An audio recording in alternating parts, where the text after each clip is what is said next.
Good morning, everyone. Welcome to our training today. Wherever you are joining us, for me, it is 11 a.m. local time. So we are going to begin. So it's absolutely my pleasure to be working with you over the next couple of hours. We are looking at AI for literature reviews. And yeah, it's going to be a really interesting session together. So yeah, it's great to have you with me. So I know I've got my slides shared. I find Teams can be a little bit glitchy for me. So apologies for that. If I'm looking at you, I can't look at the slides. So I can see one or two faces there. It's really nice to see people. Welcome wherever you are joining us. And I am going to go back into my slides here. And yeah, we're going to kick off together for our training this morning. Okay, so I'd like to begin by acknowledging the traditional custodians of the lands that we're gathered on. So if you do happen to be joining me in Australia, I am in Mianjin, and the traditional custodians where I am are the Turrbal and the Agra people. And I'd like to pay my respects to elders past, present, and emerging, and also recognise that sovereignty to these lands has never been ceded, and that these lands have always been places of teaching and learning.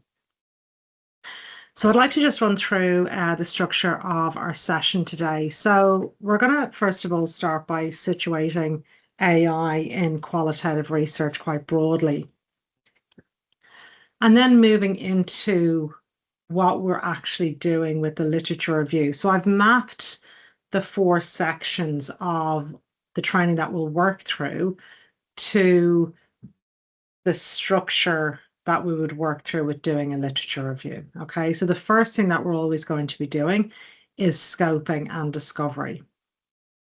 So we'll be focusing there on using prompting, so prompting AI to help us map key debates and to map authors and to locate and validate literature. And then we'll move into organization and mapping. And that's where we're using AI to help us cluster different sources by particular criteria that we're giving it. So it might be by particular themes in the literature, by particular theories, or by particular methods. Then we'll look at relationships and gaps. So how can we explore relationships and gaps in the literature? And so we'll be looking there at how to identify how studies relate to each other, where there might be tensions between the findings of different studies, and also what's missing in the literature. So what kind of gaps can we get AI to help us identify? And then finally, we'll be moving into citation integrity and reflexivity. So here we'll be looking at checking citation accuracy and ensuring that we have interpretive accountability. And that's one thing that's going to, I suppose, really come up again and again, and is a really key concern when we're using AI in any capacity, is making sure that we are using it in ways that are accurate and that we can take accountability for. So we're always going to be focusing on research ethics and rigor and transparency, and that will be part of our research training today and our focus on AI use. So what we'll be really wanting to achieve by the end of our time together is how we can prompt AI tools to help organize literature, as I said, by key criteria like theme, theory, or method, distinguishing between summarizing and synthesizing across multiple sources, identifying and correcting AI-generated citation errors, using Research Rabbit to trace citation networks, also evaluating where AI might miss nuance or misrepresent scholarship. We'll also be looking at applying a decision checklist to guide ethical AI use, and combining AI scaffold with manual reading to support reflexivity. And as we know, if we are working in the qualitative research space, that reflexivity is absolutely central to our work. So When we're talking about reflexivity, we're talking about reflecting on our own subjectivity. Okay. And so, if we are using AI to assist us, we always need to make sure that we are reflecting on, what that means for us, how that aligns with our research question, with our research values, and making sure that we're bringing that reflexive process to all of the work that we're doing. So I'd just like to tell you a little bit about me. So my name is Dr. Claire Moran. You might be able to tell by my accent, I'm not originally from Australia. I am Irish. I'm from Dublin, but I do live here in Queensland, and I have a PhD in health psychology from the University of Queensland. I also work at Queensland University of Technology. My main work is as a qualitative researcher and educator. So I'm actively involved in a number of qualitative research projects. I also do a lot of education, and my main education focus is supporting researchers to basically do better qualitative research. So that can be in ways like how do we use AI in qualitative research, which we're focusing on today. I also do a lot of work in the qualitative methodology space. So actually how we, work through analysis and do the most strongest and most robust analysis that we can. I also do a lot of focus on my work on qualitative research design. So that coherence and alignment between all different parts of our research. So I do a lot of different master classes. I also have a program, like a small cohort program called the Research Circle. And I do a lot of institutional training, and that's similar to the training that I'm doing today. I'm delighted to be partnering with the AIGRS. So I would love to hear from you. So what I'd love to people just to type in the chat box if they're happy to, your university or institution and your discipline, the research you're involved in, and one thing you love about your work. Okay. So your university or institution and discipline, the research you're involved in, and one thing that you love about your work. Okay, so I'm just trying to see if I can see the screen here while we are typing in the chat. Let's have a look. Student at the University of Malaysia, wow, conducting engineering research, incredible. Thank you so much for sharing. It's always really interesting to hear what other people are working on because, yeah, there's always just such a breadth of expertise, I think, in a room when you bring a group of researchers together. And it's just really inspiring to get a sense of what people's different research projects are. So thank you so much for sharing. University of Newcastle.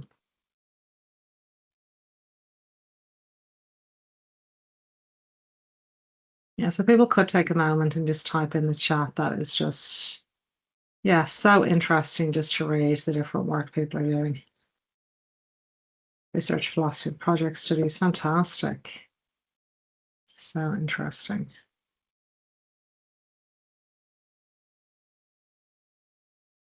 Okay, I'll just give it another minute or two for other people to add into the chat.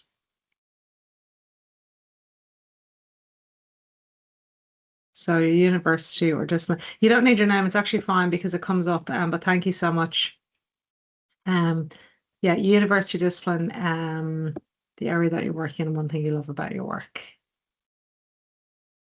The impact of, and I think that's, what I love as well is reading what inspires other researchers. And I think what we see is the same type of things again and again. So I think researchers are really motivated by just, making a difference in people's lives, reaching often, vulnerable populations, and just that thing of being able to access knowledge and share that with others and yeah, bringing about change. So it's really, really interesting. Thank you so much for sharing. Let's give it another minute. Okay, so I'll keep going, but I would really encourage people, if you haven't already, to share in the chat box a bit about your background, what you love about your work, and also yeah, just take a moment to read what other people have shared because it's really interesting, but often we find that there are commonalities maybe between an area that we're working and what someone else is doing. So it's also a great opportunity to meet other researchers. Okay, fantastic. Thank you so much, everyone. I'm going to go back to my slides. Can I just check? I'm just trying to figure out with my, yeah, I'm just, as I said, Teams can be a little bit glitchy for me. So let me just go back to sharing here on this screen and we will continue. Okay, I'm not sure what's going on with that. Hang on a second. My goodness. Sorry, it's just disappeared on me.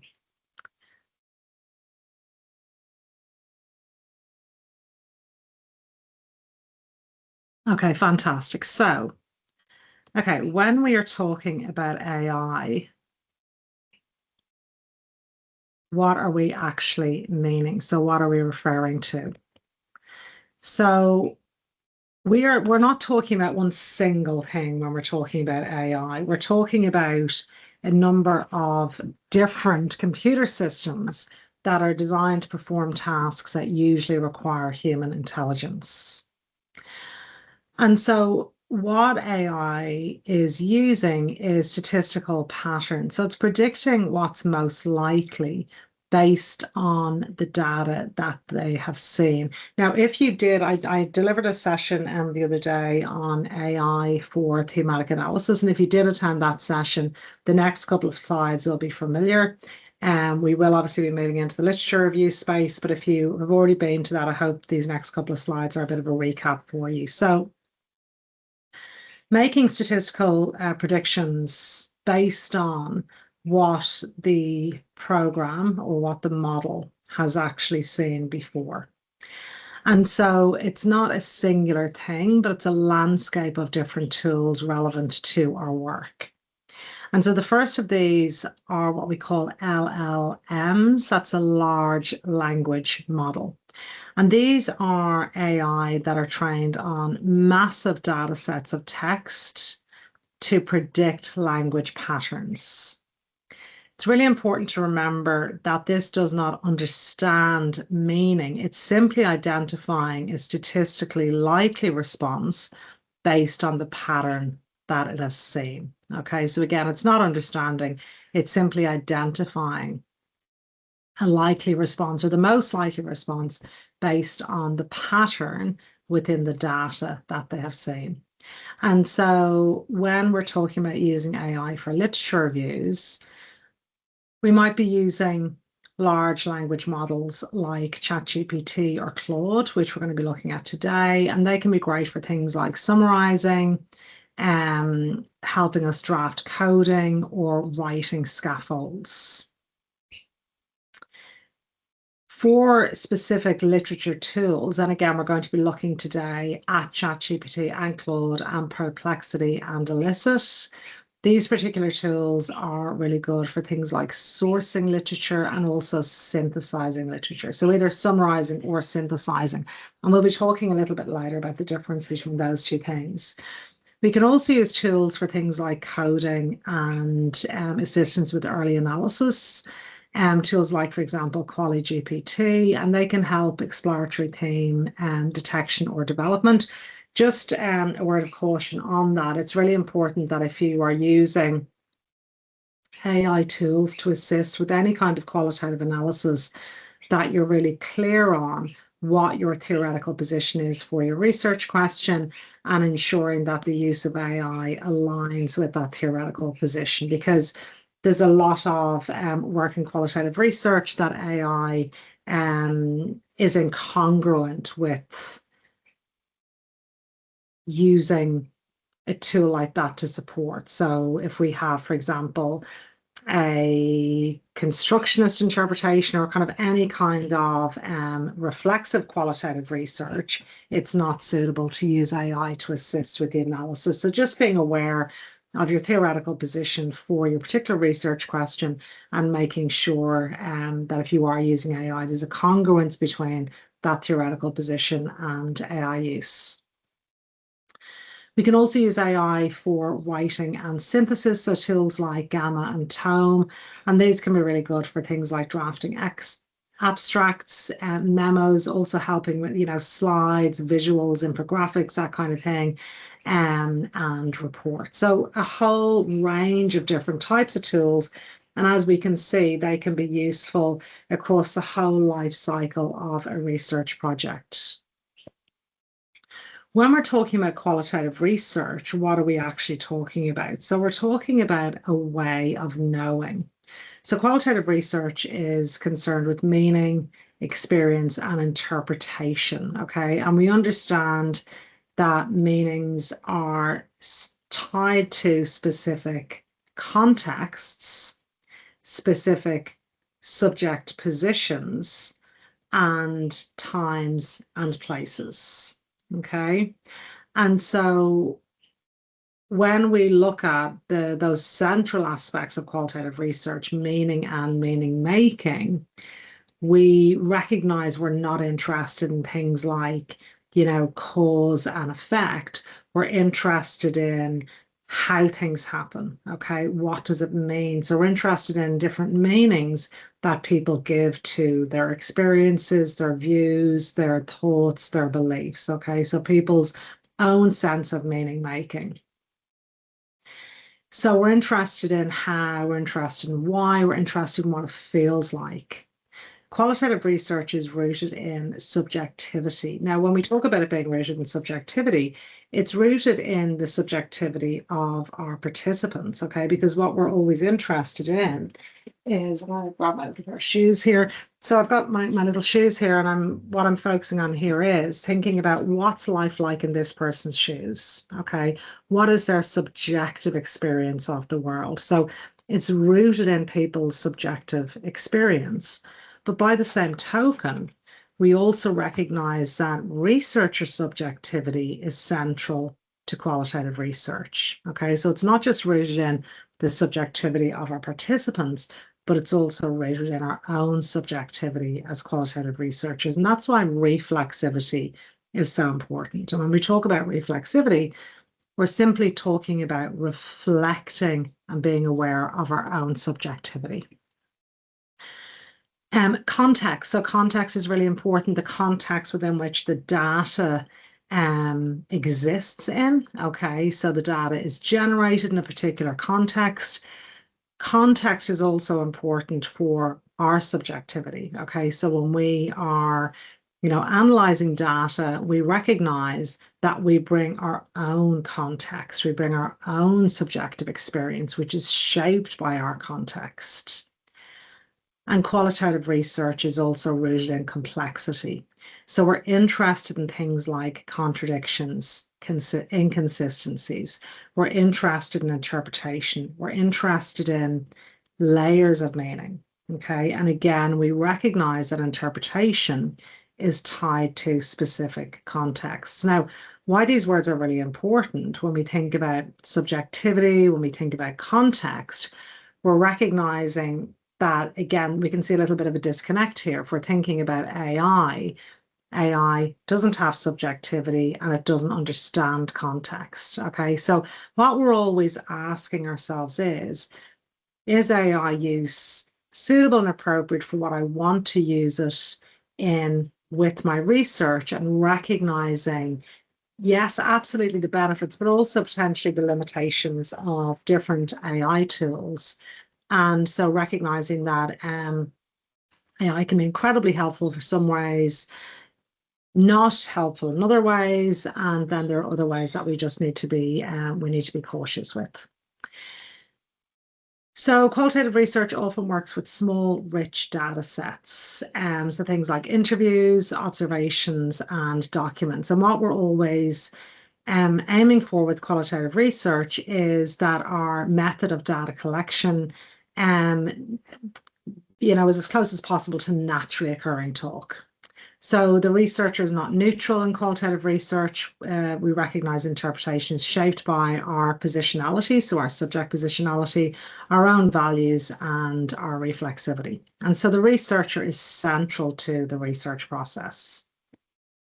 So when we're thinking about what AI can do and cannot do, so it can recognize patterns, it can process language, it can make suggestions, and it can generate text. Okay.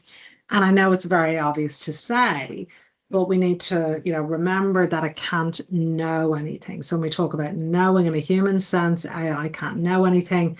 It can't actually understand.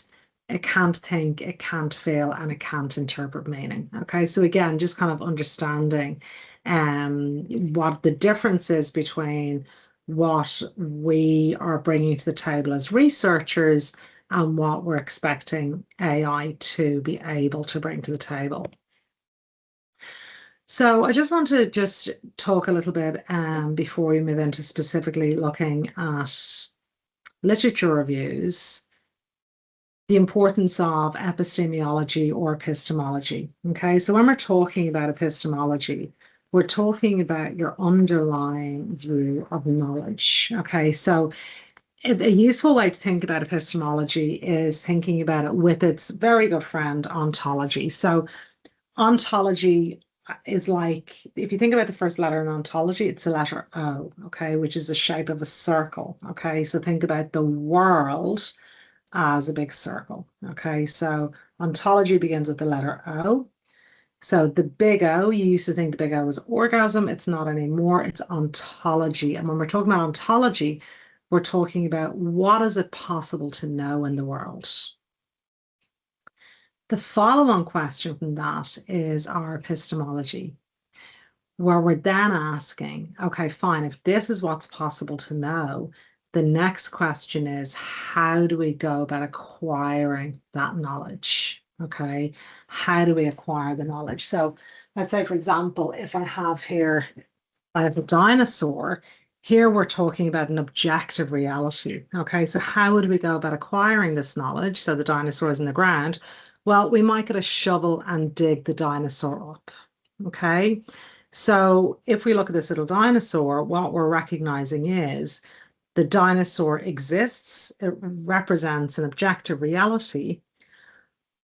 I don't need to see the dinosaur for it to exist. We know the dinosaur exists independent of me.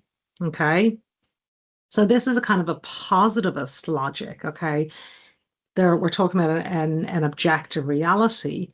And so when we think about that kind of logic sits more within a quantitative paradigm. And if we think about AI and what AI can know and how it goes about acquiring information, it is simply extracting. It's extracting based on what it already has. So what that tells us is that AI aligns with that more positivist logic, okay, not with the more interpretive paradigm. Okay, so it's just being aware of what the epistemological position of AI is and how that might be different from what we're doing within our own research or what is required through our research question. So when we are thinking about that epistemological position, we are again remembering that what AI really brings to the table is really strongly is that prediction, generalization, repetition, okay? Not subjectivity, meaning, or complexity. And again, as qualitative researchers, we value context, we value voice, we value nuance. So what we need to be doing with our work is making sure that we're bringing epistemic humility, okay? So when we're talking about epistemic humility, what we're recognizing is our knowledge of the world is always partial. But the tools also that we're using, including AI, carry their own assumptions. Okay, so we're being aware of the limits of our interpretation but also recognizing that AI generated outputs are not neutral. Okay, they're not neutral because they're shaped by patterns in training data, they're shaped by dominant discourses and norms, and they're shaped by the underlying logics of generalization and prediction. So, taking this position of epistemic humility does not mean that we are rejecting AI. Like I think that if we get into this position with anything, that something is either all good or all bad, what we're missing the nuance. And what we need to recognize, complex issues are never black and white. There's always nuance. And I think that's where we should be always sitting with AI, is recognizing the nuance, okay, using our critical thinking skills, and neither rejecting or taking in wholesale, but remaining critical and making those judgments. Another thing I'd like to introduce here is cognitive sovereignty. Okay, so cognitive sovereignty is really about us maintaining our sovereignty over our own cognition and our own thinking. And I think cognitive sovereignty applies to AI use, whether we're using it personally, professionally, but I think across the board. So when we're thinking about, using AI, who is doing the thinking? Okay. So are you outsourcing your thinking? Are you outsourcing your judgment? Are you outsourcing your critical thinking skills? Are you outsourcing your discernment? So who is doing the interpretation? Is it you actually doing the interpretation, or is it AI simulating interpretation? Now, I don't want in any way to seem like you're thinking, oh, I've come to this AI training and this person is not really like on board with AI use. I'm absolutely on board. But again, I think we need to really be clear upon what it is we want to do and what we want AI to do. And so, what I would always encourage is a kind of slowing down, particularly at the beginning of using AI for any project or a role that it's going to take on, and just thinking through, what do I want it to do and why do I want the tool to do this for me? So what is the function of the task? So with our cognitive sovereignty, so again, remembering we want to maintain that sovereignty over our own cognition. So remembering that AI gives us patterns, not interpretation. And so what we need to be doing is we need to be critically engaging with outputs and not outsourcing interpretation. Okay. So not getting AI to replace our thinking, but to assist with our thinking. And that kind of brings us into these guiding metaphors of understanding AI's role. So you may have another metaphor that you use, and that's absolutely brilliant. I'm just going to suggest three metaphors that I'd like you to maybe think about as you continue using AI.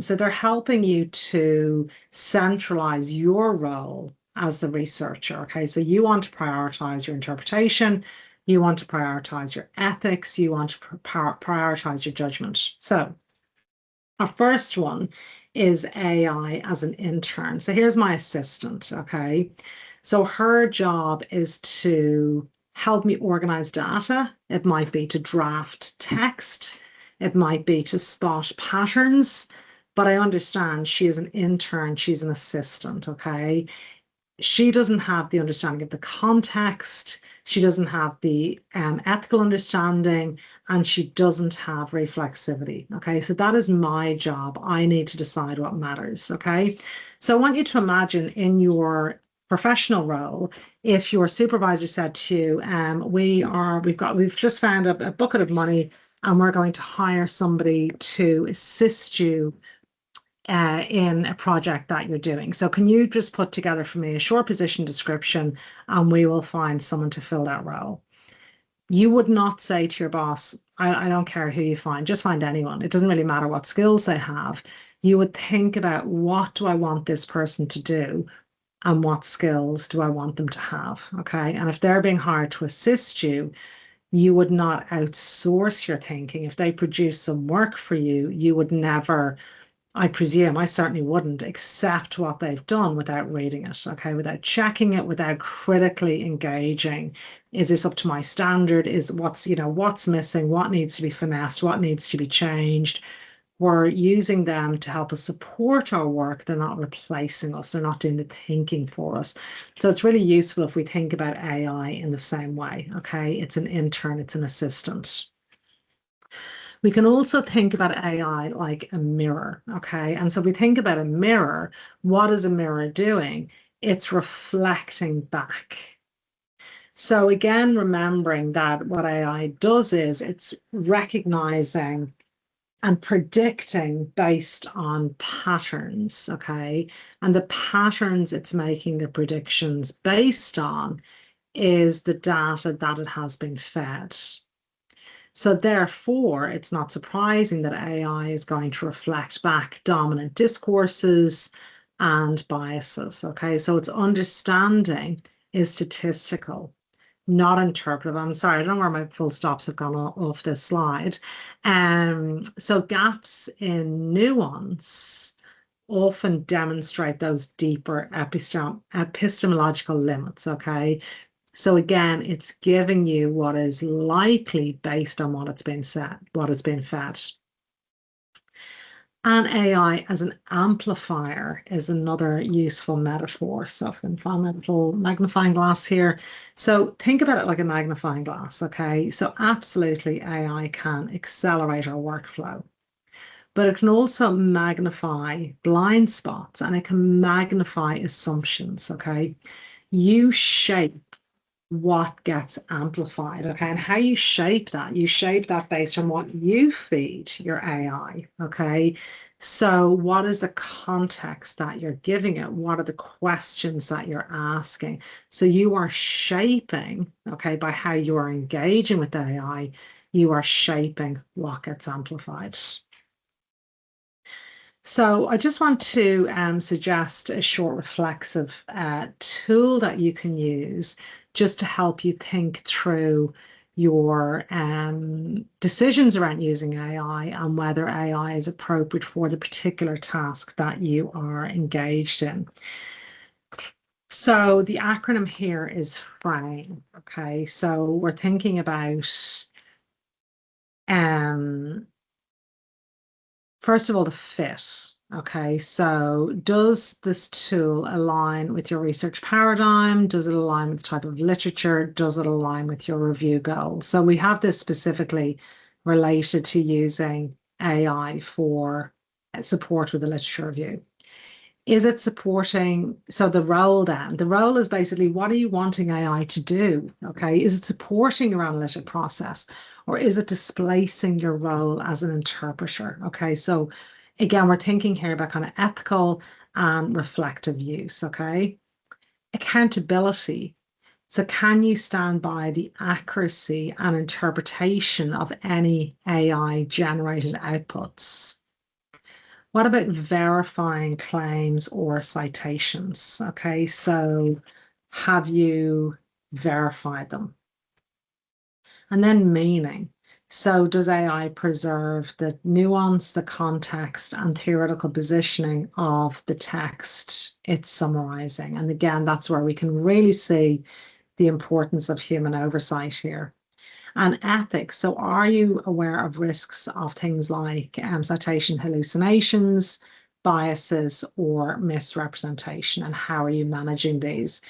So, when we talk about hallucinations, so we know up to about 20% of citations that a large language model will generate is an hallucination. Okay. So, basically, what you can have is this creation of literature that in fact isn't literature at all. Okay, the creation of facts that aren't in fact facts.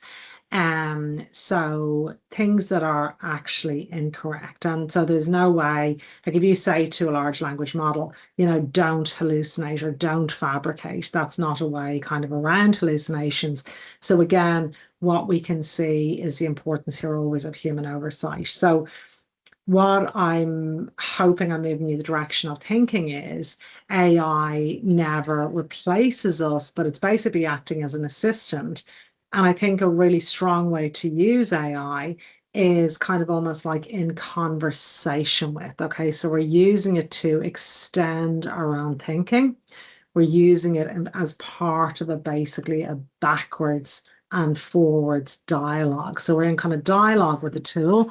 We are very much, staying in the driver's seat, and we're absolutely using the tool to support the work that we're doing, but we're not using it ever to replace us. Okay, so I just want to think about prompt strategies.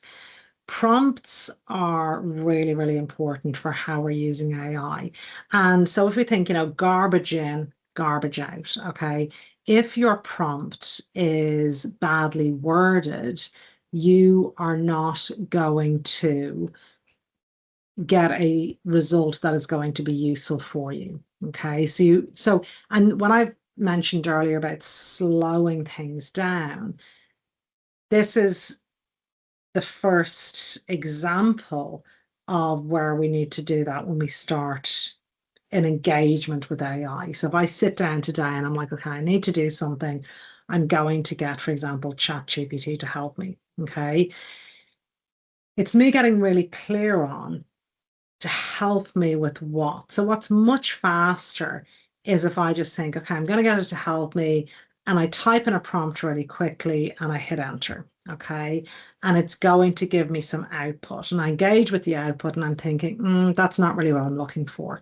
And I change my wording slightly and it gives me something else. And I'm like, oh, but that's kind of not really what I'm looking for, and I change it slightly and it gives me, and then we're having this back and forth. And 15 minutes in, I am feeling potentially really overwhelmed. I'm feeling a bit cranky, a bit frustrated, and all of a sudden I have got pages and pages of content that it's given me that I now feel I've got to, sift through. And maybe I'm like, this is fluff. Like, what even is this? Okay, this is not useful. The problem in that interaction has been my approach at the outset. Okay. So slowing it down at the beginning means you thinking really carefully about what it is you're actually wanting the AI to do. So getting your prompt correct. So a good acronym that you can use to help you with this is CRAFT. Okay.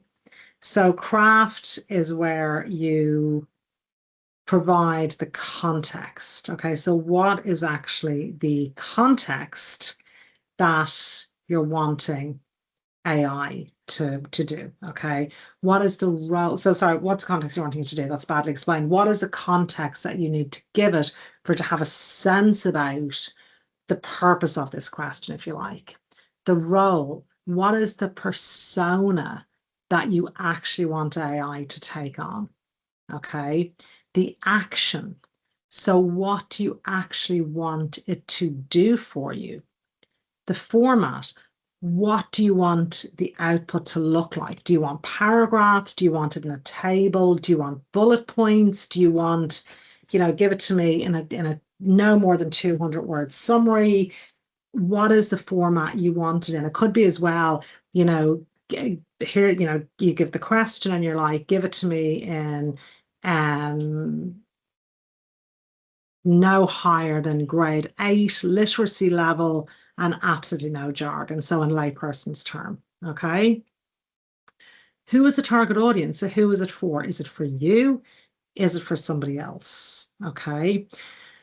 So if you think through those different aspects of the prompt, you're going to get a lot better output. Okay, so think about an easy way to remember this is you're crafting a prompt. Okay, so craft, context, role, action, format, target audience. Crafting a prompt will mean getting a much better output from your AI. So an example here might be you are a research assistant working on a literature review for a thesis chapter. Summarize 3 studies in AI and qualitative research, focusing on ethical challenges. Output is bullet points and citations. And sorry, the target audience isn't included there. So the target audience would be a PhD candidate approaching mid-candidature review, for example, or whatever it is. Okay. So again, you're just giving it enough context that it can actually do the job that you are expecting it to do. So let's just look at that in another way. So again, this is just the same framework, but just put in a bit of a table format. So the context to find the situation. Okay, so for example, for specifically a literature review workflow, so supporting the planning and organization of a literature review for a qualitative research project. Okay, the role, so set up the persona. Act as a research planning assistant with expertise in qualitative methods and academic writing. The action, okay, so what to do. Help map out review stages, generate search term strategies, and summarize key papers into thematic categories. And again, with the thematic categories, you could tell it how many columns you wanted, and you could tell it what headings to give you, okay?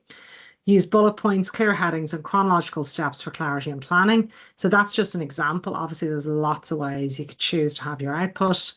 And target audience, so a postgraduate student preparing their first literature review chapter. Okay, so that's just an example of a prompt. Okay, so we're going to do a number of activities in our training, because it would be so boring if you were to listen to me talking for 3 hours, and I'm very aware I have talked a lot. So I'm going to put it over to the group now. And just to say as well, with the structure of our training, so there will be obviously, as we have done, like quite a bit of me presenting. You will obviously have access to the slides. You will also have the recording shared with you of our session today. We'll do quite a bit of small group work. So I'll put you into breakout rooms, and we will have a break. So I'll give people about a 15-minute break, which will take, say, you know, maybe kind of an hour and a quarter or an hour and a half in, see how we're going. So if that's okay with everyone. What I would like you to do, so I'm going to pop you into small breakout rooms, and basically just using that craft prompt framework to rewrite that vague prompt. Now I'm going to go back to the previous slide, and if you'd like to take a photo of the framework, you can then use that in your breakout rooms. So I'll just give people a moment to do that.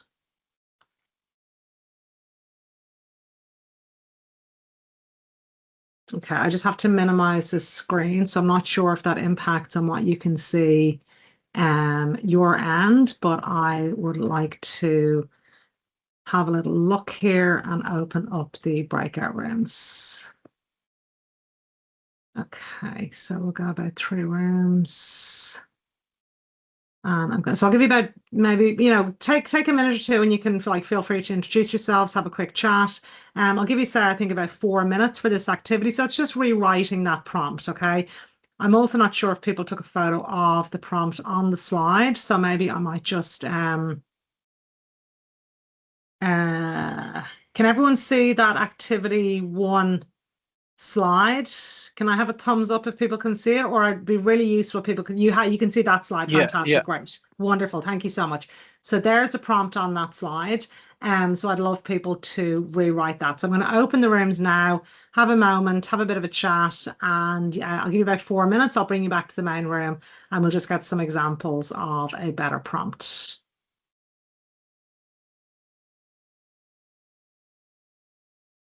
Okay, so just creating the rooms. Great, I'm going to open the rooms now. Thanks, everyone. Sorry, I'm talking and my microphone is off. Welcome back to the main room. So I would be really keen if people wanted to, if anyone just wanted to read out their prompts. How did you go with the activity? Did you find it easy? Did you find the framework useful? Anyone would like to jump in? It'd be so nice to hear from somebody. I think it is useful, but we couldn't manage time to finish it. It seems it's too quick. Okay, too quick. Okay, great. So they're great, but not great. Yeah. Okay, so context. So did you get context? Yeah, I think context is the AI in Yeah. research. Yeah, that's what we are thinking. Okay, so again, if you can just like and this, I think the context is really good. I think that the point of doing this is not just for the AI, it's also for you because it forces you to slow down and actually get really clear on what you're looking for. Because I think one of the problems with AI is that it's so immediate. And so sometimes we actually don't really care that much about the prompt. Like, can anyone put their hand up? And I'm expecting everyone to have their hands up. If you've had a situation where you felt really frustrated with AI and just so overwhelmed with the volume of output that it's giving you, has to put your hand up. And I'm not going to ask lots of people for feedback, but I'm just interested in getting a bit of a show of hands if people have had that experience. Okay, so some people are putting their hands up, some people not. I have had that experience many times, okay?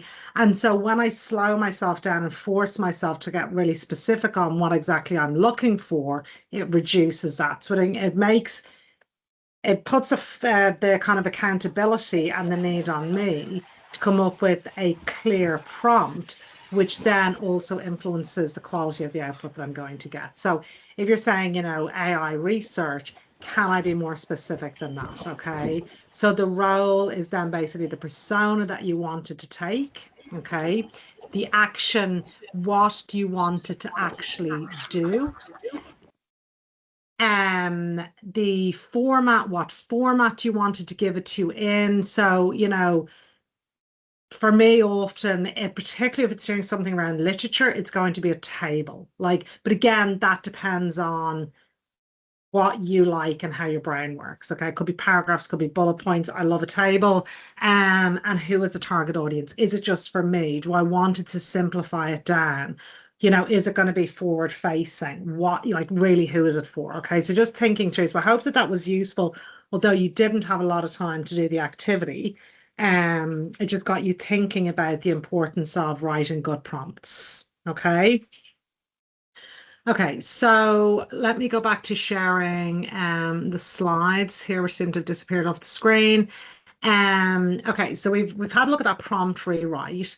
I want to now look at scoping and discovery. Everyone can see that scoping and discovery slide? Fantastic, wonderful. Okay, so when we're talking about scoping and discovery, here what we're using is AI to help us to map key debates, to help map authors, to locate literature and to validate literature. Okay. So we're trying here. So if we're thinking about, doing a literature review ourselves, why are we doing this scoping and discovery step? Well, we want to develop a high level understanding of a field by identifying key debates, influential theories, and major contributions. Okay. So, what are the key debates? What are the influential theories and who are these key authors that I need to be aware of? So it helps us clarify the scope of the review by, surfacing or bringing attention to recurring themes, conceptual frameworks, and particular lines of inquiry. So here we can use AI tools to help us explore breadth quickly, but that requires the researcher to make that judgment and to assess the depth and relevance of particular research. This can really support with the development of initial search stages, so things like keywords and guiding questions. And we can use this in combination with we can use exploratory prompting in combination with source validation. Okay, so we're trying to get a sense of literature in a field, but we want to make sure that the sources that we're getting access to are valid. Okay, are they indeed correct citations? Are they credible? Are they current? Are they methodologically aligned? So this really encourages early attention to whose voices dominate the literature, but also what perspectives may be overlooked. So what voices or perspectives may be overlooked within the literature. So if we think about different tools for scoping and discovery, what are some of these tools that we may be looking at? So we might be using ChatGPT, which again is a large language model. That can be really good for drafting summaries or for comparison, so comparing papers. The strengths, it's highly flexible. It's really good with structure. It supports rewriting and formatting. Some of the cautions that we need to be aware of are, as I mentioned before, hallucinations, limited factual verification. Okay, so we're not able to kind of verify the accuracy of what we're finding in that particular tool. No real-time access, but it can be really useful for brainstorming, refining search questions, and identifying themes within literature. Okay. Another good tool that we can use for this is Perplexity. So Perplexity is also a large language model. It is great for rapid source linked summaries. Okay, so we can actually trace the sources so we can access those links. It includes references with DOIs and URLs, so it's transparent and it's also fast. So while it does include, DOIs and URLs, it is weak on theoretical content and it may miss qualitative nuance. So it's useful for citation checking, for scanning topics, and for exploring unfamiliar fields. Okay, some other tools that we may use at this stage for scoping and discovery. So another great tool is Elicit. So Elicit is particularly good if we already have a focused topic and we want to compare particular studies. So let's say we want to compare two studies by method or by sample or by findings. Okay, so Elicit's not great if we want to actually get a sense of a broad debate, but it's really good if we Hi, actually, Claire. yes. Sorry to interrupt you.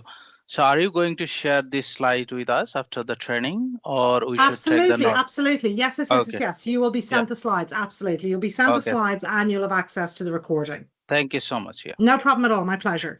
Um, so with Elicit, so when we already have a topic, but we want to compare particular studies by things like method, sample, or findings. Okay, so we're not trying to hear map a broad debate, but we actually want to compare some studies. So it's great for synthesizing evidence and providing a structured review. So Elicit is actually powered by Semantic Scholar.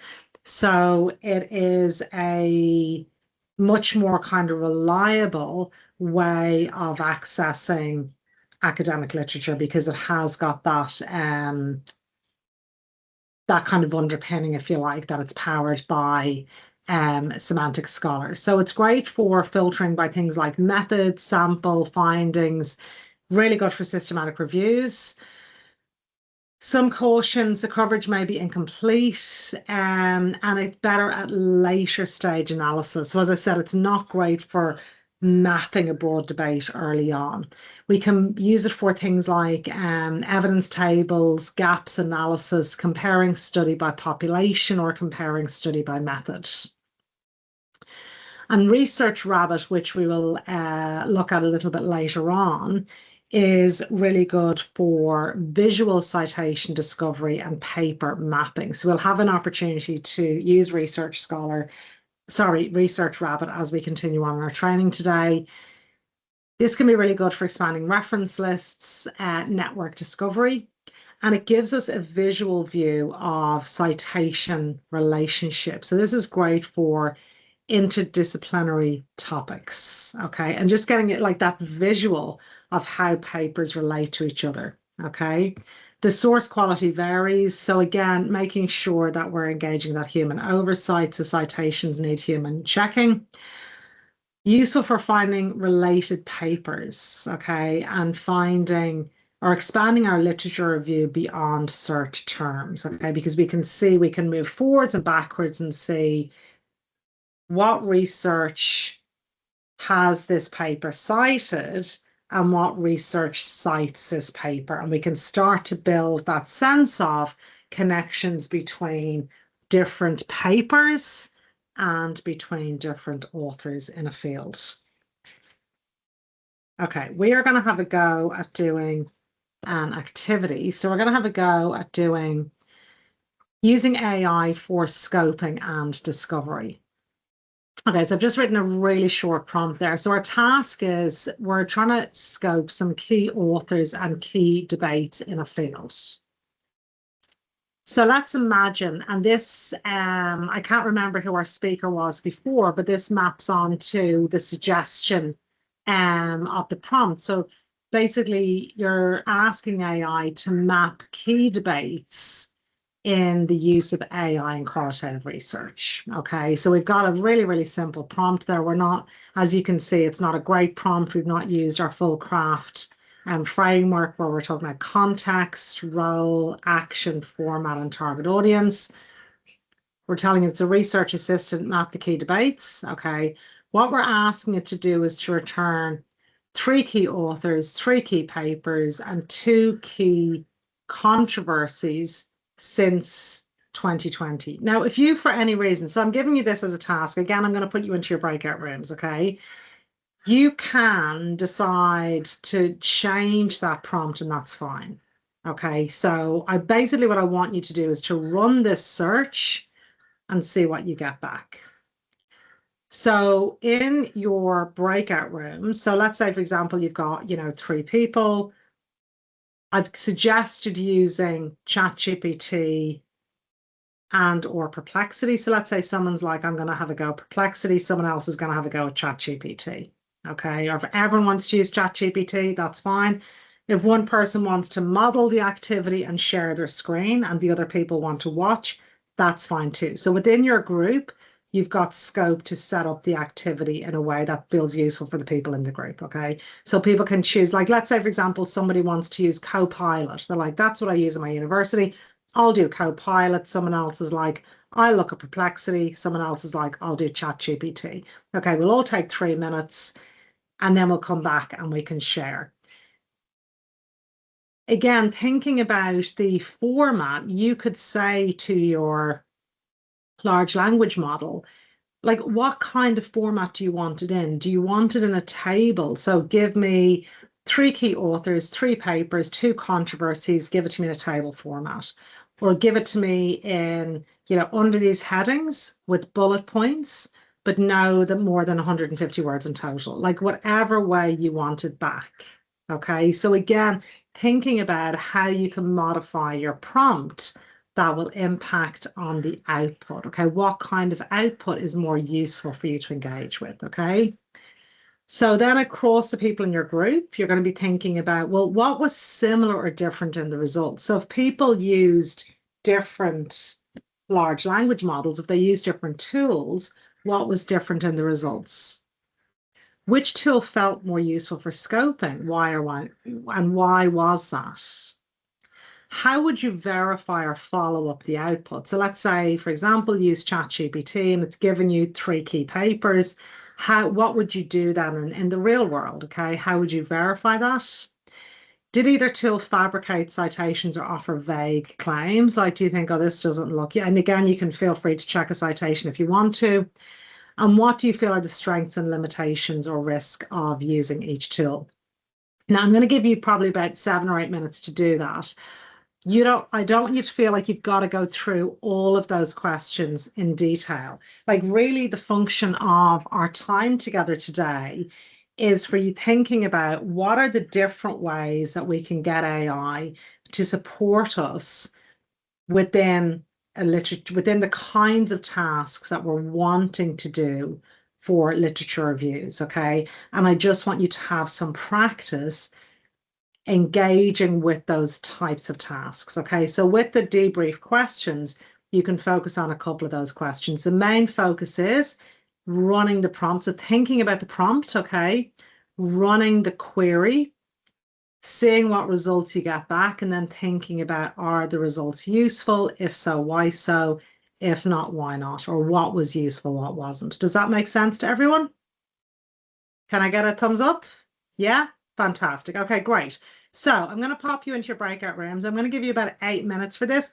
As I said, if you don't get through all the questions, that's absolutely fine. I'll give you about 8 minutes. I'll bring you back to the main group and then we'll process the activity together. Okay, thanks so much, everyone. Okay, welcome back, everyone. So people are just coming back to the main room. So I would love to, and again, I know I didn't give you a huge amount of time, but I hope I gave enough time for, yeah, just to kind of get a sense of the flavor of the activity and the maybe differences that we might find across different search engines. So I'd love to hear from anyone who was in a group that they used different tools and maybe had an opportunity to chat about different results.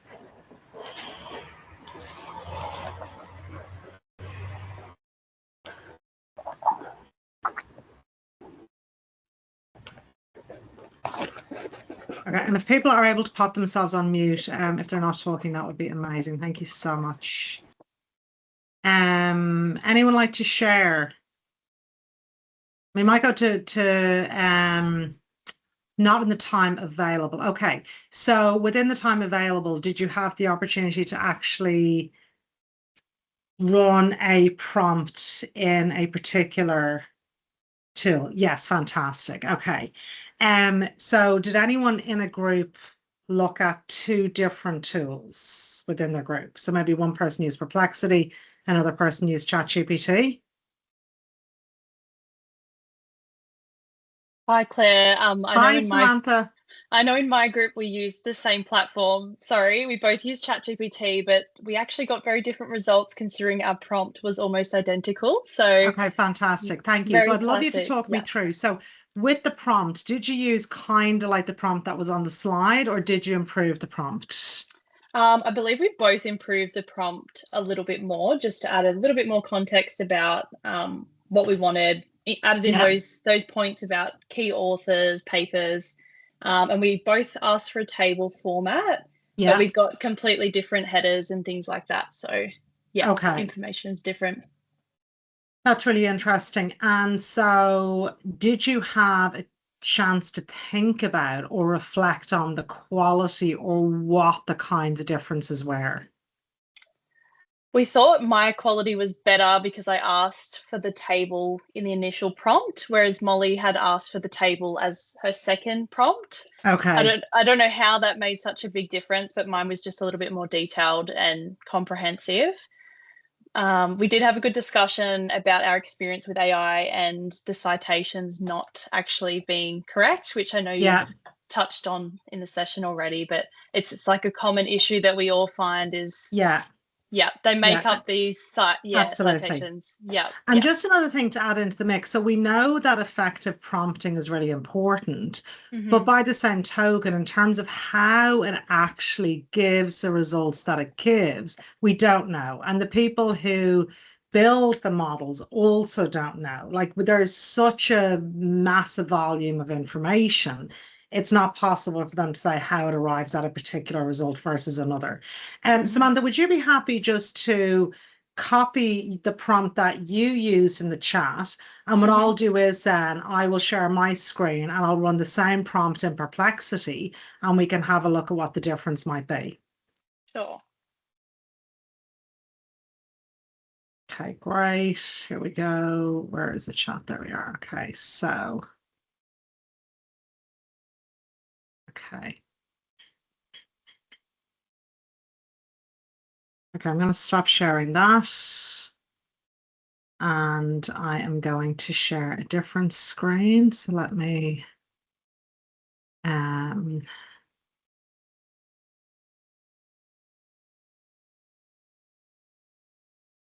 okay, so this, what are we on here? That's Claude. Okay, can everyone see my Perplexity? If I go to a new thread, can everyone, if I could just get I can't actually see people now. So if someone could just say yes, that would be great. Yes. Fantastic. Thank you so much. Okay, great. So, so you are You are a research assistant. Map the key debates in the use of AI and qualitative research. 3 authors, 3 papers, to present this for some reason the end of your so you said present this in a table format. Okay. Okay, present this in a table format. Now, again, just thinking about how we could, if we wanted to improve this prompt. So what we could talk about, for example, particular fields, particular disciplines.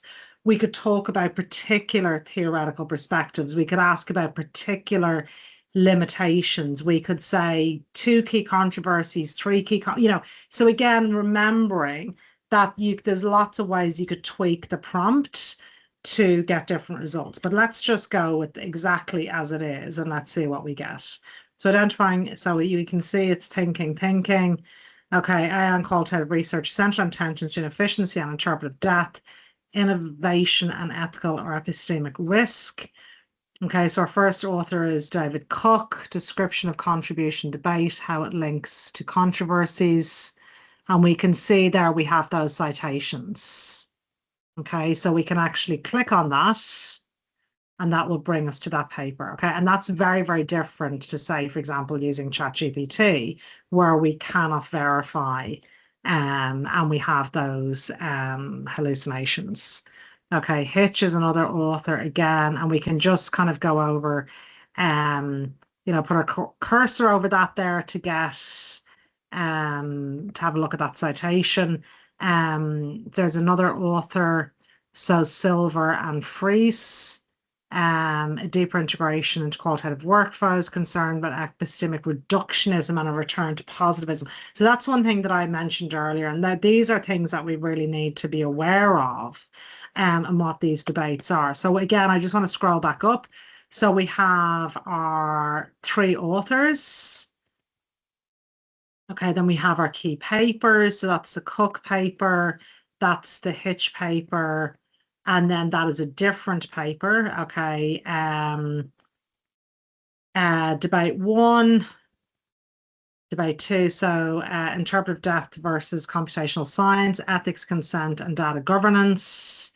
Debate 3. So we asked for controversy. I'm not sure in the query, did we specifically ask for debates? No, so that's interesting. Oh, map the key debates. Okay, so it's given us authors, papers, debate 1, debate 2, debate 3. Okay, and controversy 1, 2, and 3. And then follow-ups. And so what we can obviously then see is we can then, think about what it's given us and ask a particular kind of follow-up question. Does that make sense to everyone?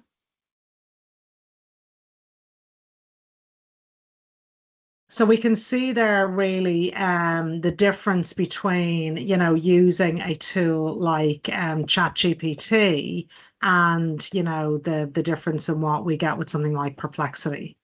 And I'm not able to read your comment, as I said, for some reason, my Teams is always super glitchy. So your 2 searches overlapped with this was only one of the authors. Okay. So what we can see is, so again, it's a really good idea to start trying different tools and seeing what the capabilities are like. Okay. And getting that sense of where is a particular tool better than another tool. Okay, so we were planning, so I can see your prompt now. We were planning an organization literature review for a presentation. This is for a lecture to use teaching. You're a research planning assistant. You are to scope this study, identifying key authors and key debates, present as output, focus on. Okay, so you are to scope this study. So the study is the mapping. Is that correct? So in line with what we've asked you to do. Is that right? Am I understanding correctly? Yes. Okay, great. So again, let's and we're not going to spend a great deal of time in this, but I just want to just kind of, again, look at if we just put different queries in. So that's our perplexity. So again, we're going to put that back in here.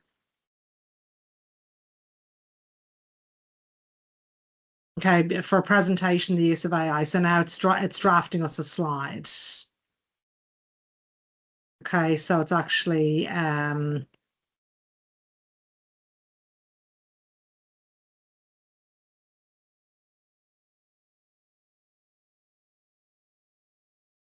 optimistic view, critical view, middle ground. So it's given us here a slide presentation with those key papers. So we can see by changing that prompt, we've gotten something really different, and we've gotten in a very different type of format. And it is, you know, because it's in it's like for a PowerPoint presentation, it's actually very digestible. Okay, suggested classroom activities, take-home messages. So let's say give me a facilitator guide for the presentation. Key bullet points for each content area. Example. Okay, let's just say. So here now it's drafting me a facilitator guide for each bullet, what you might say or ask.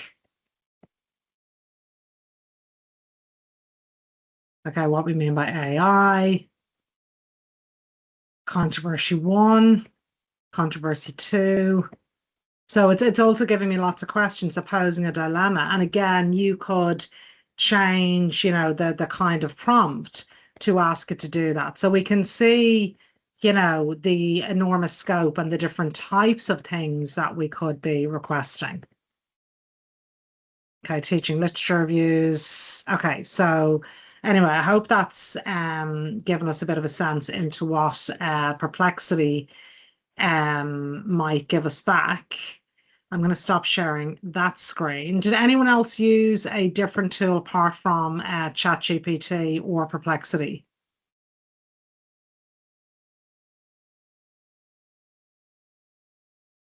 No? Okay, right. We might continue. So we can see yeah, quite big differences in terms of fabricating citations or offering vague claims. Samantha, from what you said with your results, it looked like some of the claims or citations might be questionable. Yeah, possibly. I mean, didn't have the time to verify it for this case, but just knowing from day-to-day work, I see it all the time, especially if you are looking for a particular citation to support something you've written. Like, find me a paper that suits this. It almost is never accurate. Yeah. And also as well, just when we do have that accuracy, so let's say, for example, what we just looked at there with Perplexity, don't ever presume, I would never presume that what it's giving me is ticking the boxes of what I'm looking for. So just because something is an accurate citation, it doesn't mean it's what I'm actually looking for. So again, we're going back to this thing of the AI is like an assistant, okay?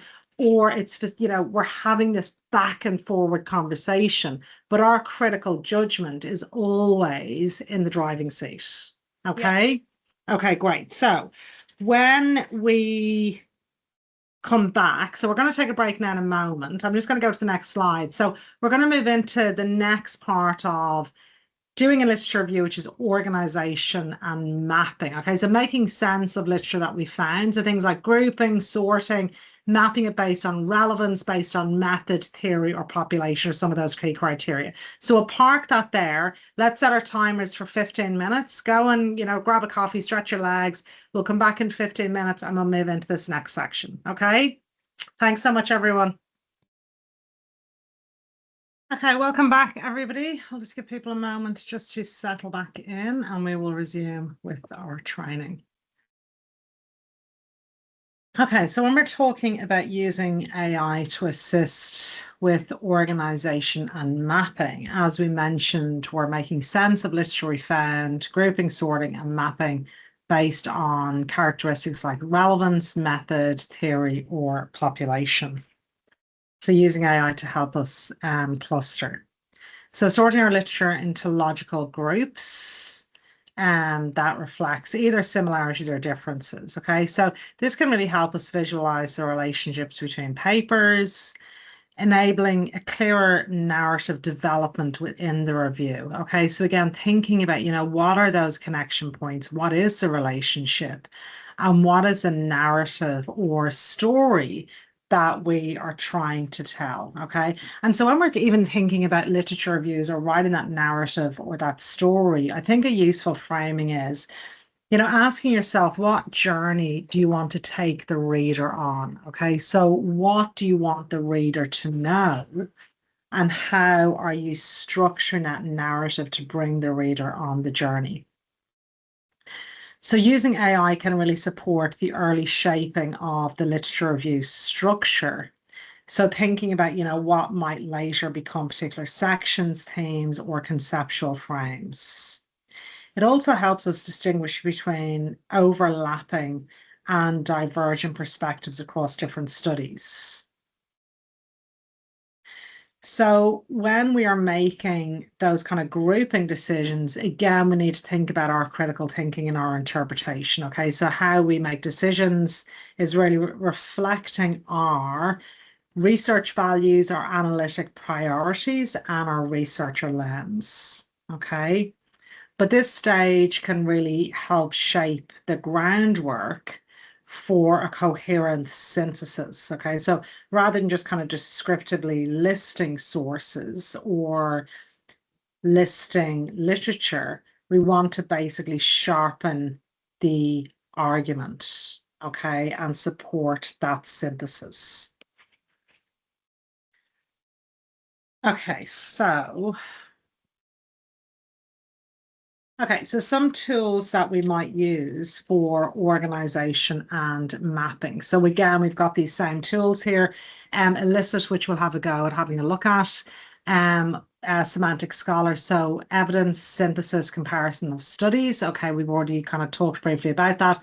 ChatGPT, again, thematic grouping, pattern detection, and summary. So here we're moving on to really think about how we organize and map. Okay. Again, we can use Claude, which is a large language model, great for summarizing long text and identifying patterns. Excellent with full articles or multiple abstracts. Again, still need checking and can oversimplify distinctions, okay? But great for comparing papers or summarizing a large amount of content. Also, the importance of using a reference manager with AI. So there's lots of different reference managers that we can use. So to help us organize our citations and PDFs. So they're not themselves AI tools, but we can use them with AI tools. And that can help us to structure our literature review outline. So that a real strength of using your reference manager with AI is it's combining that manual rigor with AI efficiency. But again, remembering that the AI is not replacing our judgment on the quality or relevance, of particular literature. So really good here for building structure, for writing and for noting patterns and tensions within the data. Okay, so we're going to have a go at using AI to summarize a paper. Okay, so there's two activities we're going to have a look at. So the first one is to summarize a paper. So what I'm going to suggest is choosing a paper that is familiar to you, okay? Because I want, you to be able to do this activity pretty quickly. So it could be a paper it could be a paper that you wrote, so something that you know really well, okay? And I want you to, if you're comfortable uploading the PDF of the paper, if you're not comfortable uploading it, that's totally fine. But maybe think about, what are the things that you know really well about this paper and asking your AI to give you those things. So let's say, you are across a theoretical framework, you know what the methods are, you know what the findings, you know what the limitations are. And then using this prompt, so I can, for some reason, I'm not able to post the slides into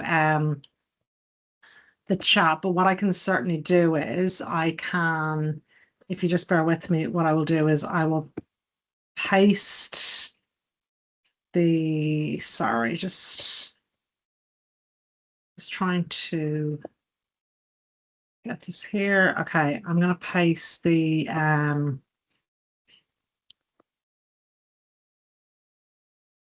going to paste the prompt into the chat, so you can just use that prompt, or again, feel free to finesse that prompt. But there is the prompt I've just put in the chat. To summarize this article in 150 words, give me bullet points, and you can modify that if you want to. Okay, but so what I might do, if you are familiar with using ChatGPT, and for example, if you have Claude that you've signed up for and you're not familiar with using it, maybe giving that a go. So maybe trying a different large language model to what you usually do. So I'm just going to get people to stay in the main room for this. I'll give you a couple of minutes. So just choosing a paper that you know really well and using that prompt or modifying the prompt slightly, running the prompt in the search engine with the paper and seeing what it gives you back. Okay, so it's not actually a search engine, it's the large language model. So running it in the large language model and seeing what we get back. So I'll just give people a moment to do that.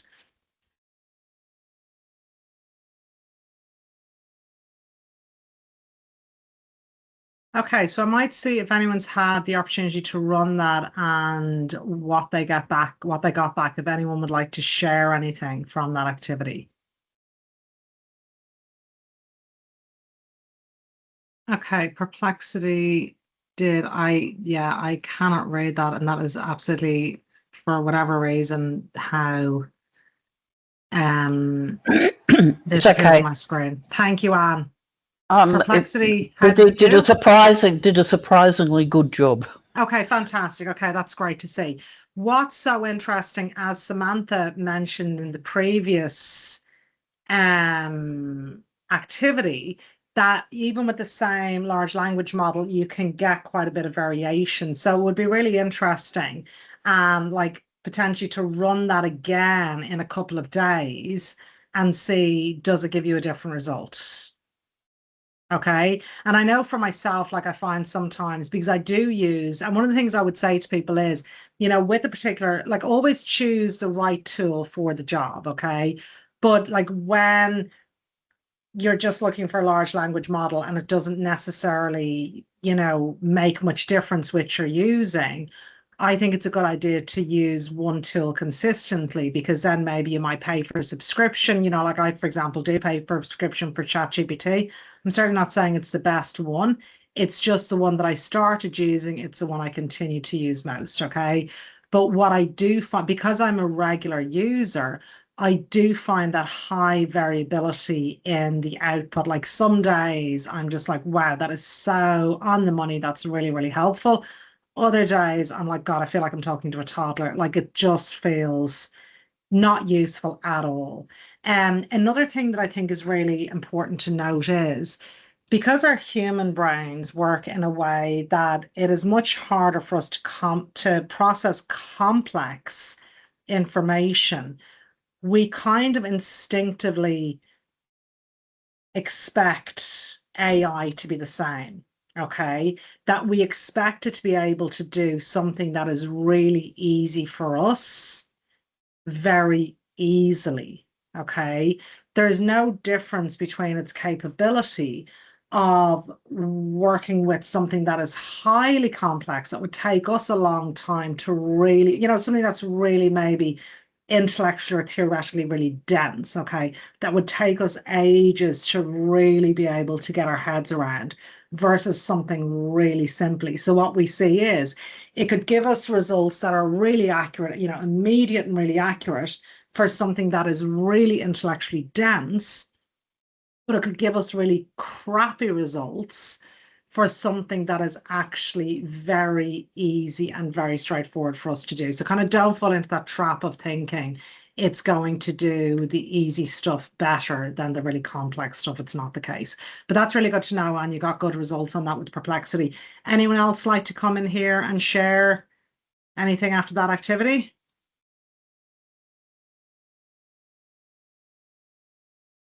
No, everyone good? Anyone use Claude or find anything different? Anyone find the results weren't good?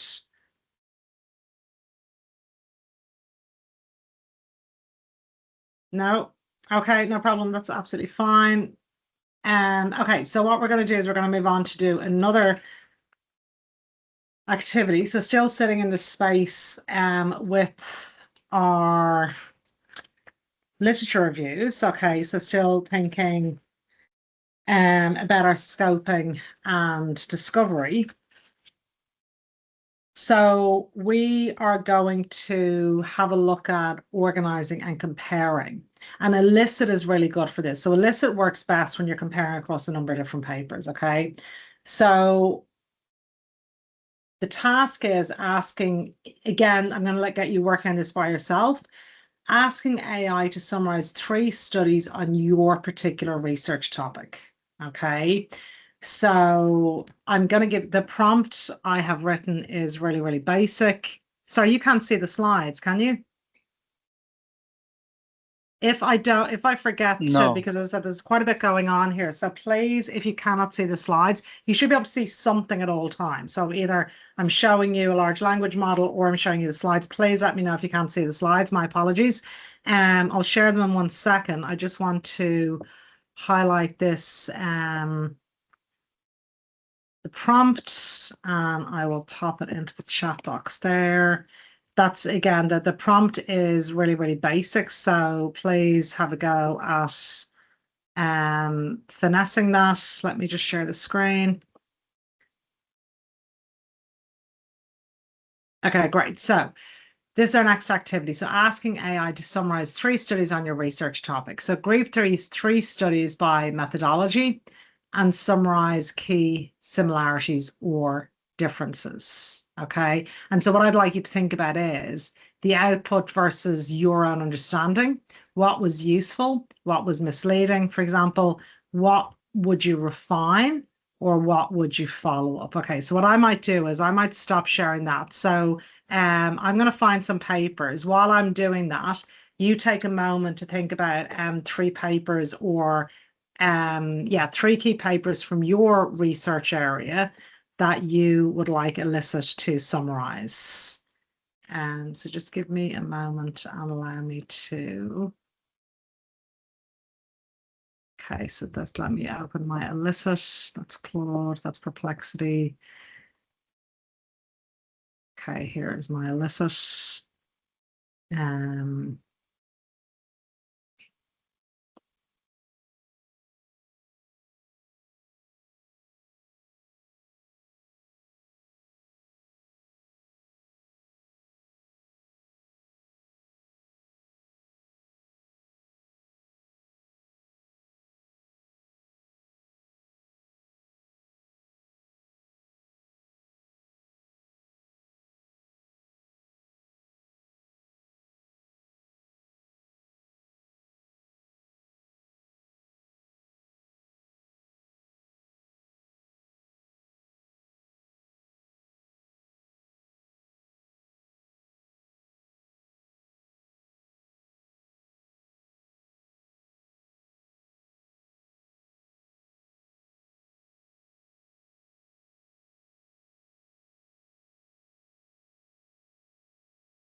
Okay, so I just want to check people can see my my elicit screen. Yeah. Fantastic. Okay, great. So I've uploaded 3 papers there. Sorry, let me go back to my correct screen. I've uploaded 3 papers there. Now, the 3 papers I've used are around thematic analysis, but they're quite different approaches. Okay, so I'm asking it to group these studies by methodology and summarize key similarities or differences. So quite same kind of area, but really quite different approaches. So let's see what I get back. So I've just put my very simple prompt in there. And again, thinking about the quality of the prompt, it's not a great quality prompt I've given it, but I'm going to pop those in there and let's see what I get back.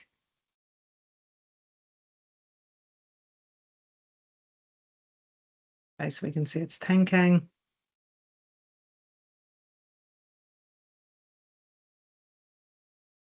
Okay, let me load and review all 3 documents.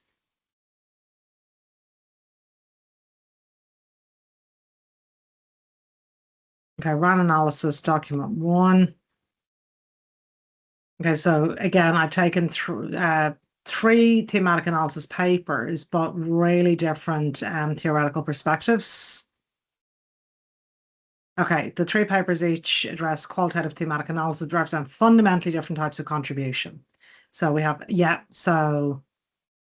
okay, methodology grouping, novel method development, practical methods, key similarities, key differences. Okay, so it's quite theoretical, the differences. So I know this already. I'm like, yes, this is the case because I know that all this work. Okay, so it's still thinking. Now, just another thing to note as well, I didn't give it any format for how I want the output. And so what I can see here is, yes, it's putting it into paragraphs and there's headings, but for me, this is not a very digestible, it's not a very digestible format. It feels like there's a lot of content to sift through. Okay. So build a detailed comparison table. This is something Elicit does really well. So let's have a look at this and see. So that's upgrade to Pro. No, I don't want to upgrade to Pro. Thank you very much. And often there is a lot of limitation in what it's going to do in the free version versus the paid version, but it does normally give me a table. So where is my table? Let's have a look. Okay, so while I'm messing around with this and getting my table view up, what I'd like you to do is go into Elicit and do exactly the same thing. So upload 3 papers.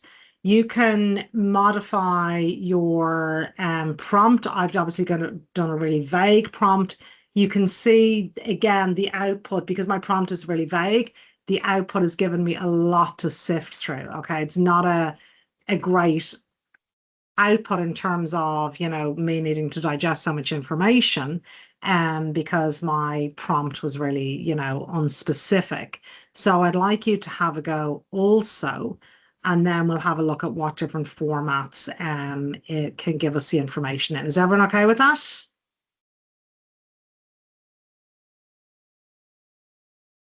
Okay, I'll take that as a yes. That is fantastic. Okay, I'm going to get you again to do that individually because I want you to focus on your own particular area of research. The 3 papers that you know really well.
Okay, so I might just ask anyone if they've had a go to do that and what they got back.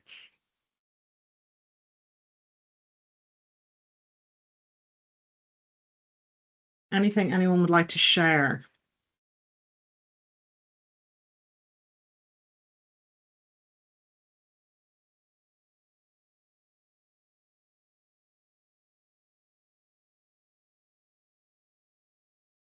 So I can share my screen.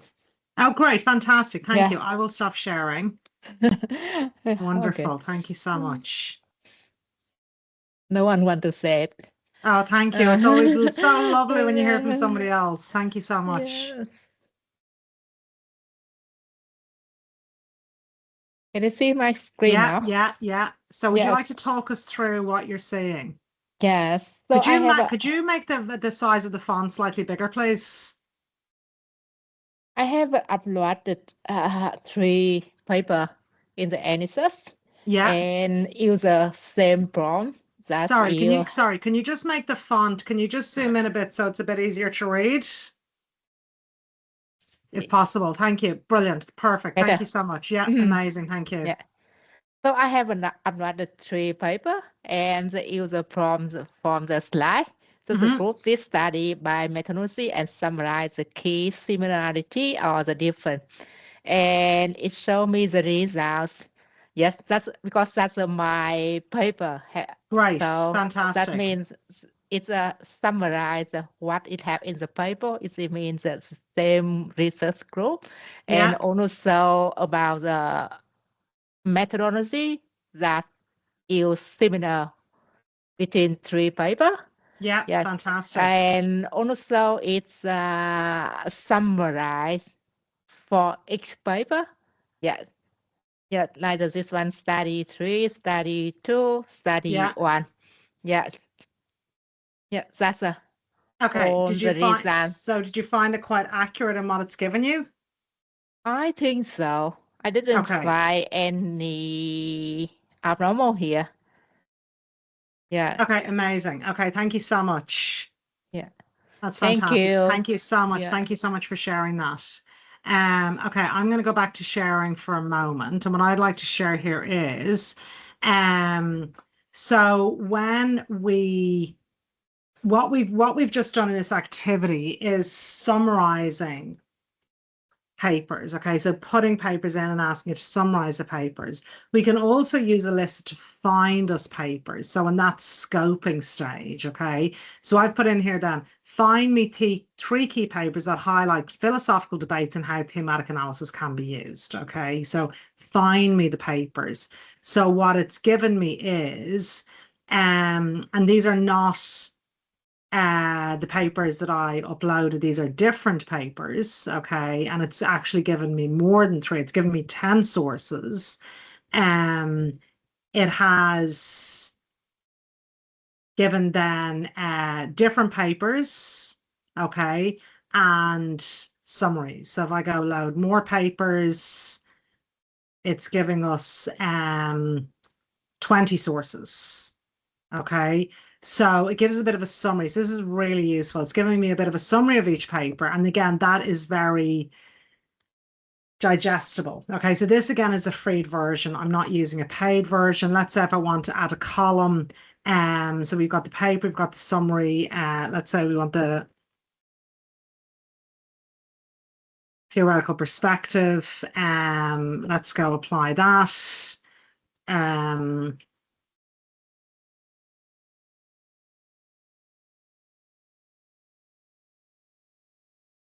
Okay, so it's given me then, I've asked for it to add the column theoretical perspective. And so it is giving, and so there we can see the first one, a realist philosophy. Okay. Second one, the abstract is not, so what it's given me is a summary based on the abstract. Does not explicitly mention a theoretical perspective, but implies a focus on clarifying the understanding. Okay. Phenomenology. So again, we can see that I've actually asked it to use that heading, and it's giving me then that theoretical perspective for each one. Okay. So we can see that is also incredibly useful. So the specific question I said was, give me 3 papers. And then it's given me then the answer over here, 3 papers highlighting philosophical debates are blah, blah, blah. So it's chosen 3, okay? And it's given me, ask anything about the results. So let's say, why did you choose these papers specifically?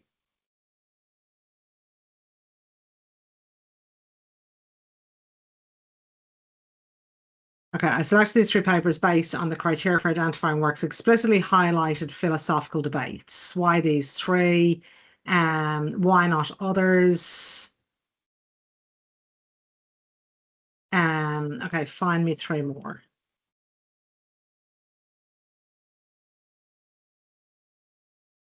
So find me 3 more that do this also, okay?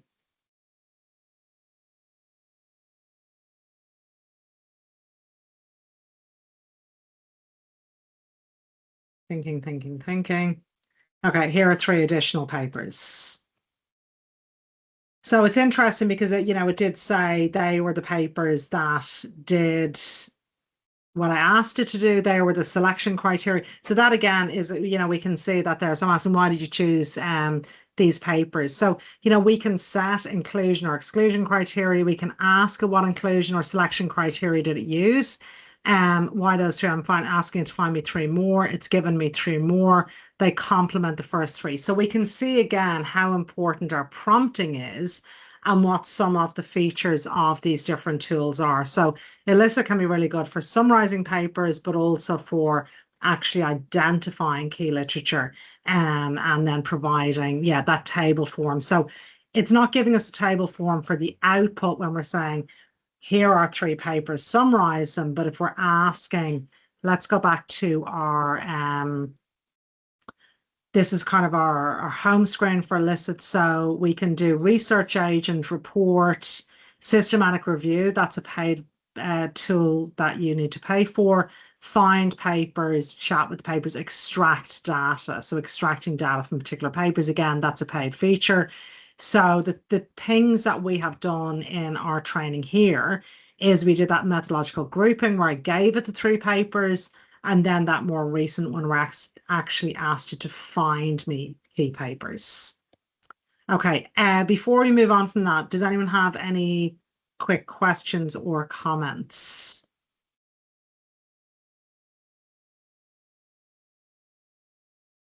Okay, Anne, you're saying you got an ad, and I can't read your message. It's too low down. I got this block on my screen with things.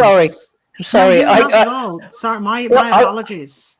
I used Perplexity a second, sort of I think for the second time, and promptly got an ad, and I couldn't get any further with the use of Perplexity. There was no way of proceeding. It wouldn't let me say later or take the free version. I did go and use Elicit then, and Okay. I could get into that, but I was just a bit, I've got 8 minutes sort of thing. Yeah, it's very frustrating. Absolutely, very frustrating. So what's interesting here, so I'm using a free version of Perplexity.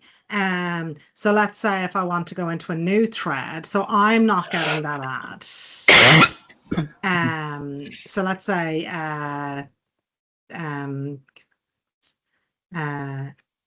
give me 5 papers. Papers on thematic analysis, highlighting methodology and summarizing key similarities or differences. Let's say I just want to go with that. Again, it's a really crappy prompt. And so what free preview limit reach, now using basic search.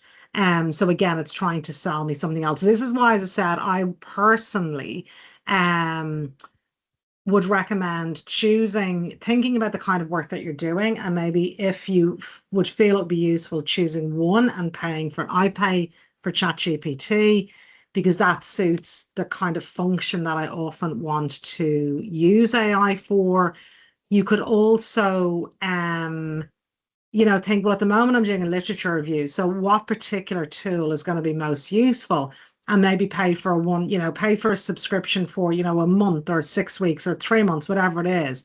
And then maybe select another tool that might be more useful for the next part of your research. Okay. But again, we can see it's given me key papers and it's given me key similarities and differences. Okay, but that is really frustrating when you come up against that and it's like, you're getting an ad or it's asking you to pay. And yeah, that's pretty annoying for sure.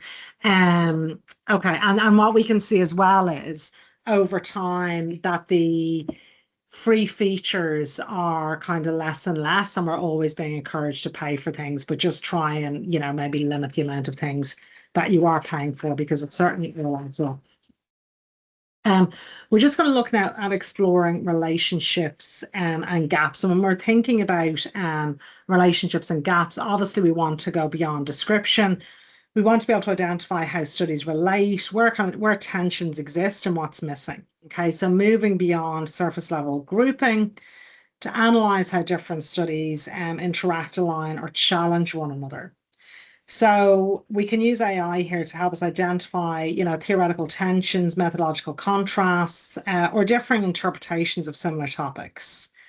We can also use tools to trace influence and evolution. So who builds on whom? So what papers are citing which other papers? Okay. Also how debates have shifted over time. And thank you. You're telling me I can't see the slides. Is that right?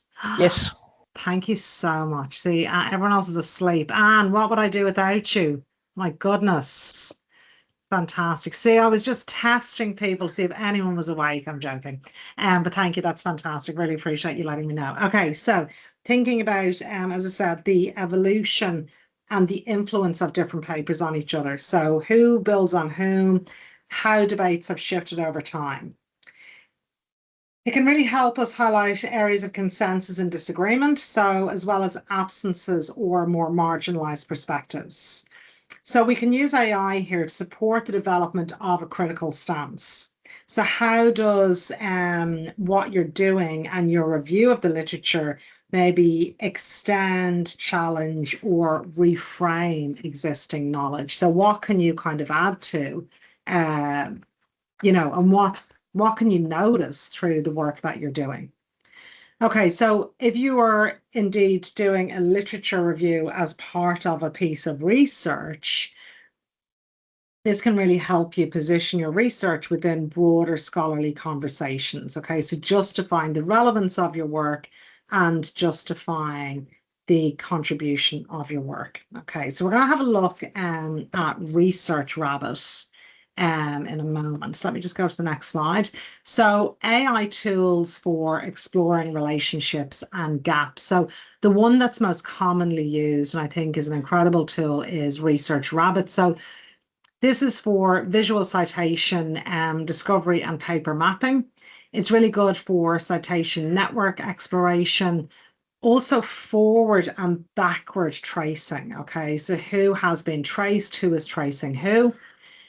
It's really good in terms of it's visual, it's interactive, it helps you find unexpected connections. A limitation is it can lead to citation spirals because you can just keep going off on other tangents. Okay, so just being aware of that. Useful for discovering what research led to what or built on which key articles. Other tools that we can use for exploring relationships and gaps are connected papers and lit maps. Connected papers, again, it's a visual literature graph based on co-citations. Exploring related work from a seed paper. It's easy to use. You don't need a login. It gives a fast conceptual overview. It doesn't show citation direction. And I think that's one thing that's great about Research Rabbit. You can see the direction of citation mapping. So who has cited who and when. Connected papers is great for discovering adjacent topics. Okay, it doesn't give you that direction, but you can see what's adjacent, identify conceptual clusters. And lit maps is a literature mapping and tracking tool. Again, visual citation paths and tracking new work. It does give a timeline view, but it requires sign up and it is a more complex interface. So that's something you might want to bear in mind. Like for me, I'm always trying to go for simplicity, effectiveness, but also simplicity. Claude is another one. It's a large language model we can use here, helping to identify patterns and detect patterns of themes across different texts. So we can process multiple abstracts or papers at once, so highlighting things like agreement, disagreement. And again, we need that human validation. It can help us surface consensus or contradictions across a cluster of papers, okay? And again, ChatGPT is really good here, where we can synthesize or summarize relationships within papers. So you could maybe, upload 10 papers and ask it to identify tensions and summarizing, scholarly conversations. And again, getting that output in lots of different forms. With our large language models, they can really flatten meaning and nuance or kind of overstate coherence or overstate agreement. So just being aware of that. I think for those large language models where they're really, really good is getting that high level overview of an area, okay, and kind of key debates and how different papers relate to each other, okay. But in terms of that more micro, they're not necessarily great in that space. Okay, I'm going to stop sharing this and we're going to have a look at Research Rabbit. So let me, okay, let me go into here. Okay, we're going to watch, this is like literally a 2-minute video, but it's just a really good introduction into Research Rabbit, and then we'll have a look at this tool together. Now, hang on, let me just first of all check that I have sound activated for sharing. Let's just stop sharing a second. Let me go share and include sound. Go to this window here. Okay, and we're just going to watch a short 2-minute video together. If you can't hear any sound, please do holler out, okay? Because I can't actually see you while this video is playing. I'm Nathan from Research Rabbit, and in this video I'll walk you through the basic workflow to help get you started with your first search to building a set of papers that you can actually use to write your literature review.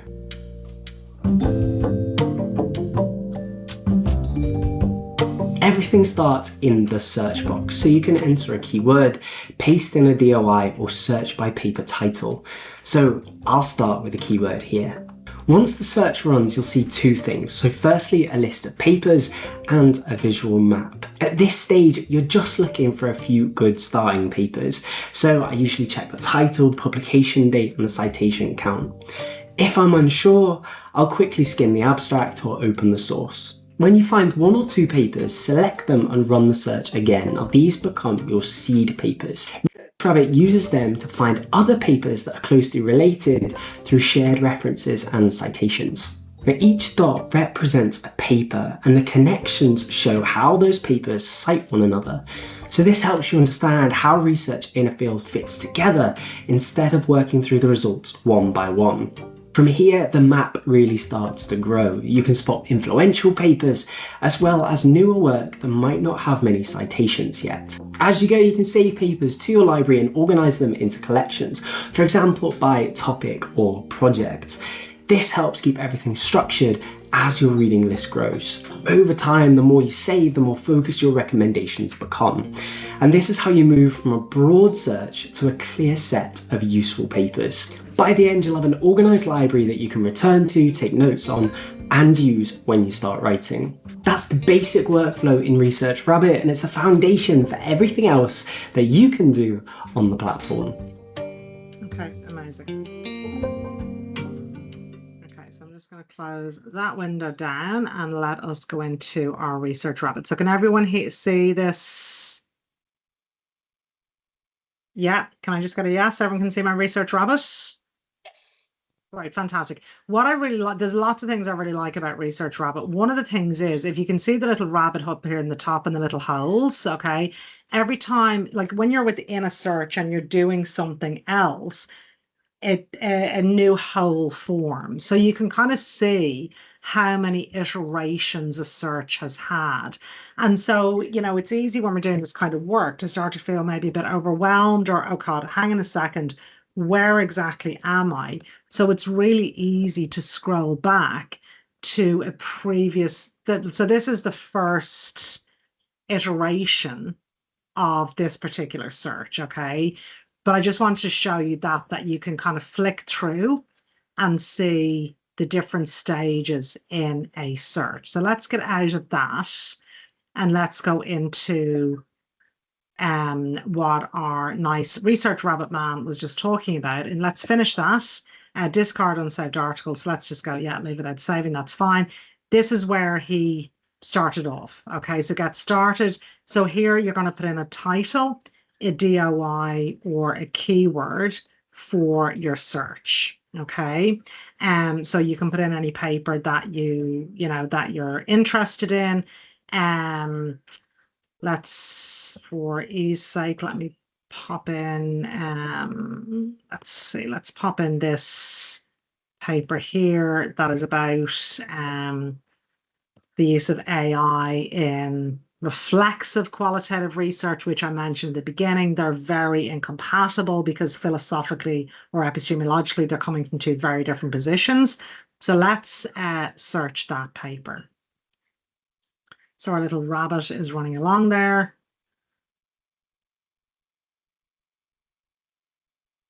Okay, so there is my paper. Okay, that's what the article is doing. And here we have find related articles. So we can click on this box, which it's not letting me to do because of my glitchiness with Teams, which is quite frustrating. And I actually can't see what it says there with the find related articles. I can't see if it's, maybe if I move that to the other screen. Okay, great. I can actually move it over here and I can press search. So find related articles and it's searching. Okay, whoops, Research Rabbit needs to seed articles in order to find related articles. Let's go back a second. Okay, let me just go back here for a moment. Okay, let's go into,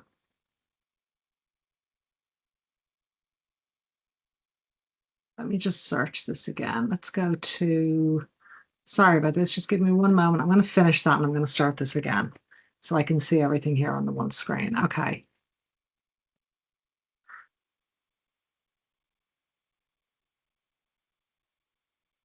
Okay, so I'm going to select that paper.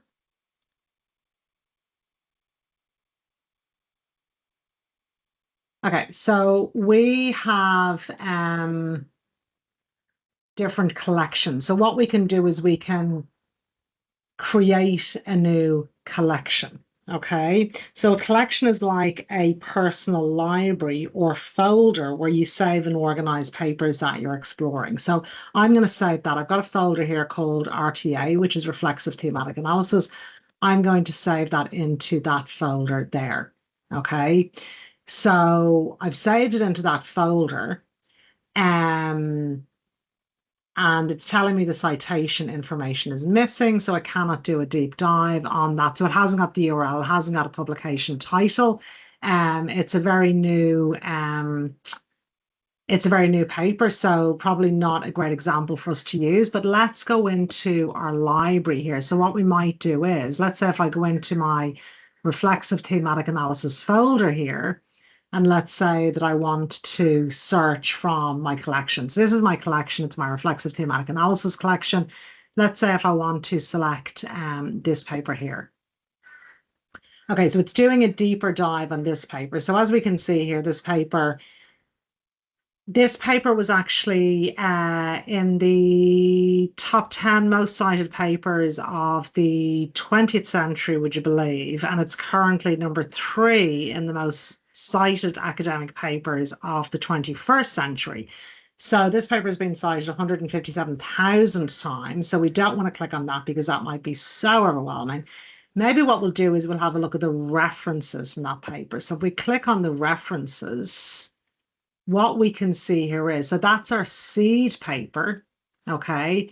And we can see here all of the other papers that that paper has cited. Now, the reason that paper there is in orange is because I have already saved that paper in my library, okay? So we can see in my library, okay, if I want to go back up here to my library, so on the top here, we've got search, we've got library. If I want to go into my library, I can see my codebook thematic analysis is in orange, okay? So that's that paper there. It's already in my library, okay? So if I want to go back to my search, again, here we are with references of that Braun and Clark paper 2006, we can see I've only got one of those papers actually saved in my library, okay?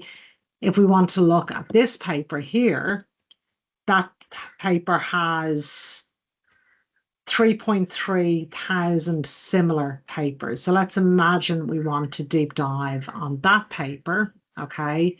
Again, it's going to bring up all of these other papers, and we can see the connection between all of these different pieces of literature. So that is now a seed paper. So that paper that was in my code book library that I had already saved, that is now the seed paper, okay? And what we can see is the relationship between that paper and all of these other papers.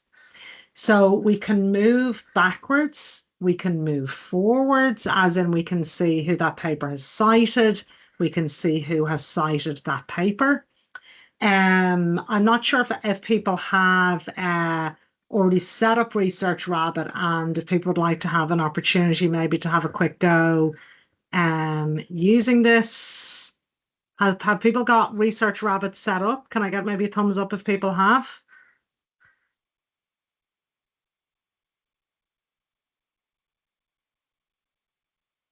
Okay, so we might just give people, if you want to just open up your Research Rabbit and maybe pop a paper into your search. Okay, so pop a paper here into your search. So we're going to close that search and we're going to go back to,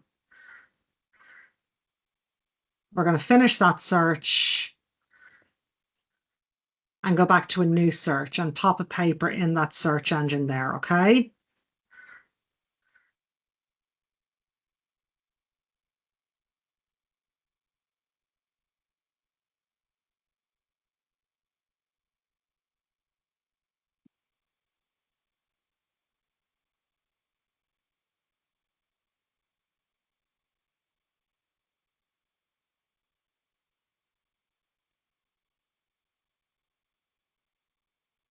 Stop sharing my Research Rabbit screen. Let's go back to our slides here.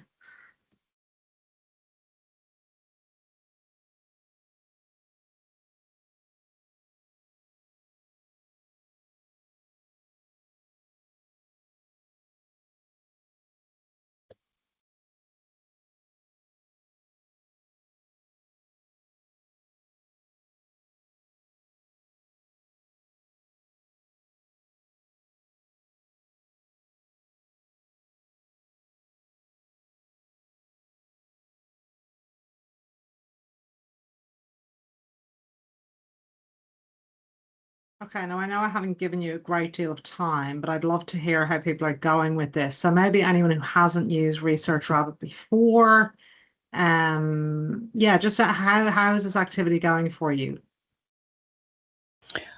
I was left with a question. Yeah, great, yeah.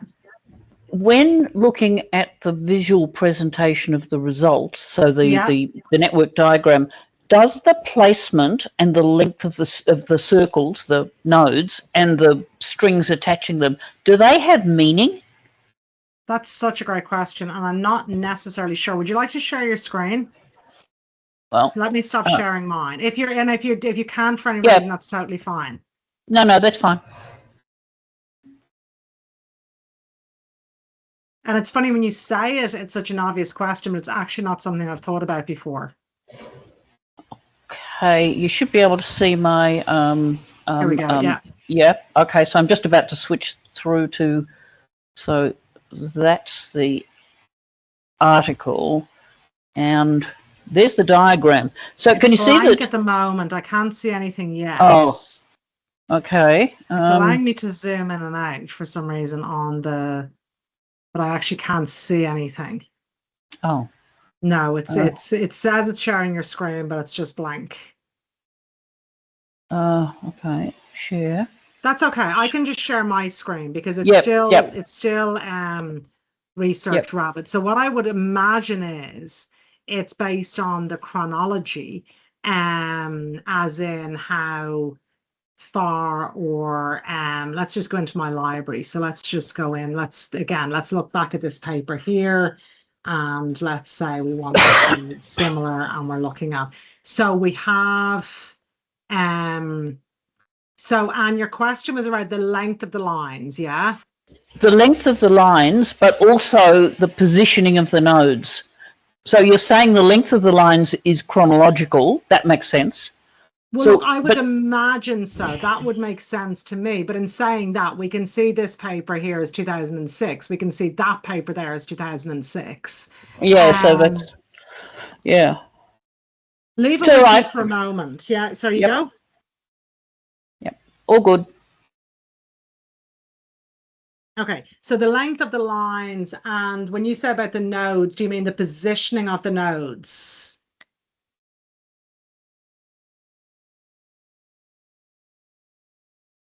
Anne, are you able to hear me? Yes. You Sorry. mean the Yes. positioning? Sorry, the length of the lines Yes. and the positioning of the nodes. Great. Okay, leave Yes. that with me, and I will endeavour to have an answer for you by the time we finish up in 15 minutes. Okay. Thank you. Amazing. Great. Thank you so much for that. Really, really excellent question, because as I said, for some reason it's not occurred to me, but it's such an obvious question when you state it. Okay, we're going to go back to our slides. I'm not sure what. Let me just share. Okay, we're going to go back to this. Fantastic. Okay, so we've had a go at Research Rabbit, and I'm going to answer that question in a moment. Okay, so here we're thinking about from summarizing to synthesizing. Okay, so one of the things we did in the earlier activity was choosing 3 known papers, and we asked it to basically, give us we're not going to kind of do this activity again, but really what I want to highlight here is there's lots of ways that we can word the prompt, that what we could get back could be a summary, but it could also be a synthesis. Okay. I think, having a synthesis, I would recommend getting that in a kind of a table form, because what I want to be able to do is I want to be able to check the accuracy and the quality of the information I'm getting.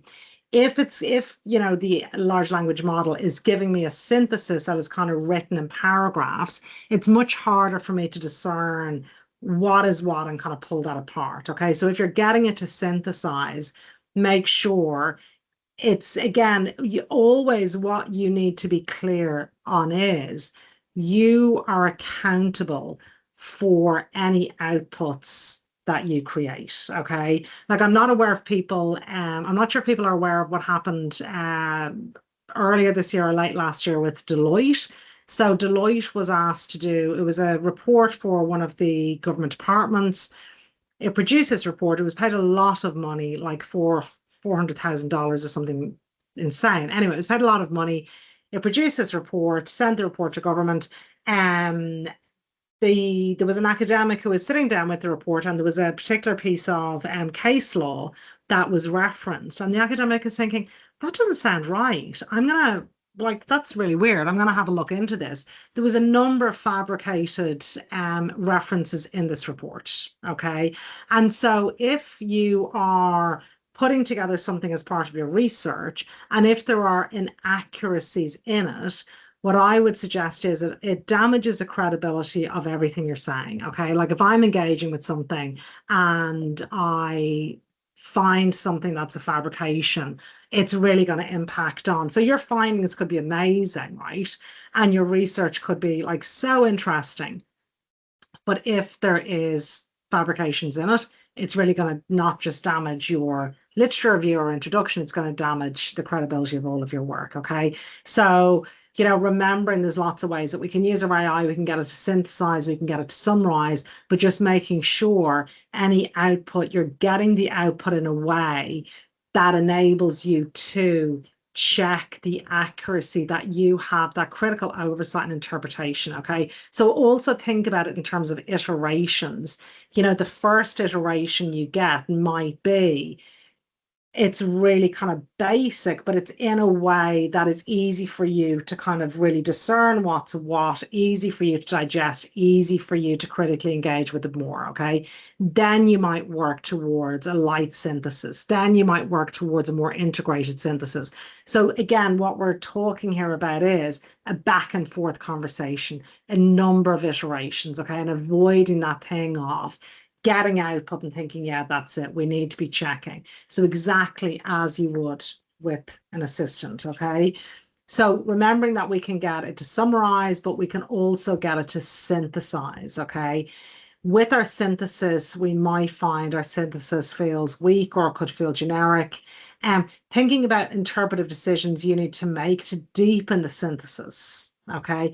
And also thinking about, and I think particularly early on, if you're using AI or you're using it around kind of maybe a new research project that you have, thinking about your framing and how that might differ from the AI's framing, okay? It can be really hard to unsee what you've already seen. So what I find is if I'm using AI to assist me with doing something, I will typically do the thing first and then get AI to do it. I know I need to have my head across this thing. So then I've got 2 points of comparison. Okay. Then I can make an assessment of what it's done that's different from what I have done and why is it different? Why does that point of difference exist? If I'm getting AI to do something first, it's very hard then for me to engage with the question in a neutral headspace because I've obviously been really influenced by what I've just read. I've been really influenced by the output that it's given me, okay? And then what we end up with is this kind of confirmation bias that our thinking is moved in the way of what we expect to see. Does that make sense? So just thinking really about, you know, how we're engaging with the tools and surfacing agreements and gaps. So I would really recommend doing it in a more iterative kind of way. We're just going to have a look at, for our last 2 minutes, citation integrity and reflexivity. So here what we're talking about is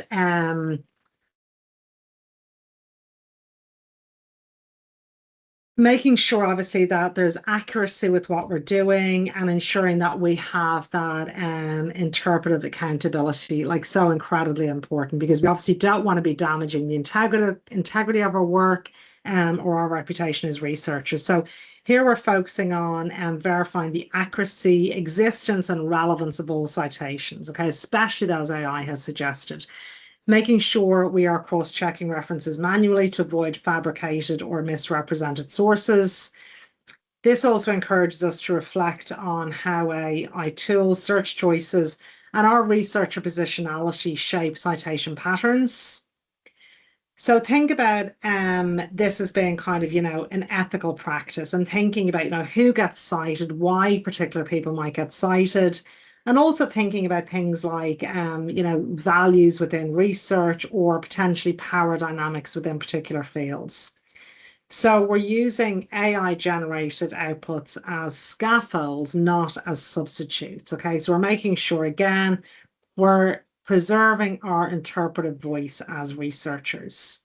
And so by making sure that we are engaging in this reflexive work and checking the integrity, it really promotes our methodological and epistemological integrity by maintaining responsibility for all meaning making throughout our research, including in our literature review.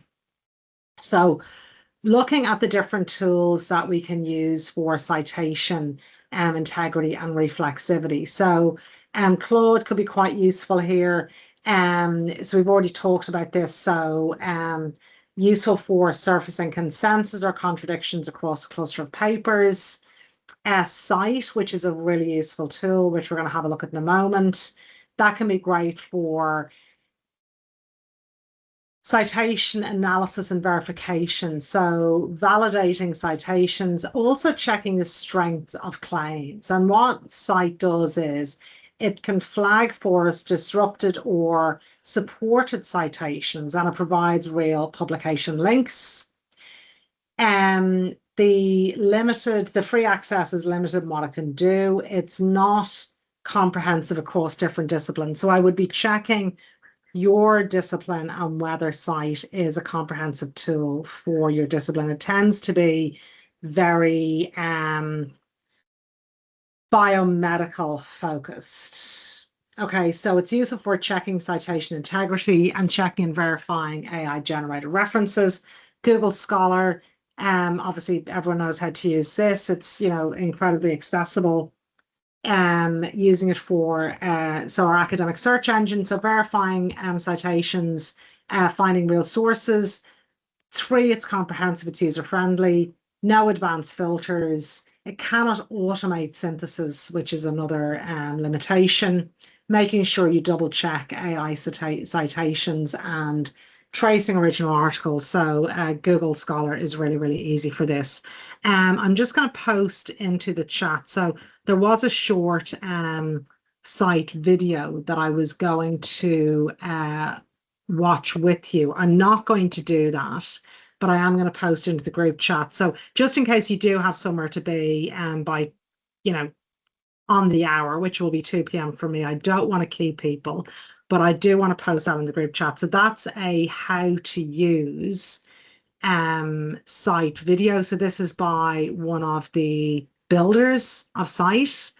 And it just basically, it's 4 minutes. It basically talks you through how you can use CITE with your research. So that might be quite a useful. Oh, Anne, you've done the exploring for us. My goodness. You've answered the question. So Anne's question about how we can interpret Research Rabbit in terms of the lengths of the lines and the positioning of the nodes. And I see you've done a search on that. So I'm not sure, Anne, if you can hear me, but it's telling us. So look, what it's telling us is that the length of the lines is not the point. What it's doing is it's taking each paper and mapping it onto a space that's got timeline going horizontally. Yeah. And influence or citation count vertically. So each paper, and then what it does is it simply draws the line to connect where there are in fact citation links. So the length of the lines in itself is not important. It's where the dots are spaced. And that's why that one that was where the purple one up the top, the seed from Braun, 2006. If you look, it's very, very close to near the top of that one, that 2006 paper. Okay. Yeah. So, I mean, look, it's not perfect, but that seems to be the idea. Maybe one of them's January, one's December. Yeah, for sure. 2006. And I think as well, what it's basically trying to allow us to do is look at it in a visual that is as unclunky as possible. So it's trying to spread it out in a way that allows us to see what we need to see without it kind of all being on top of itself.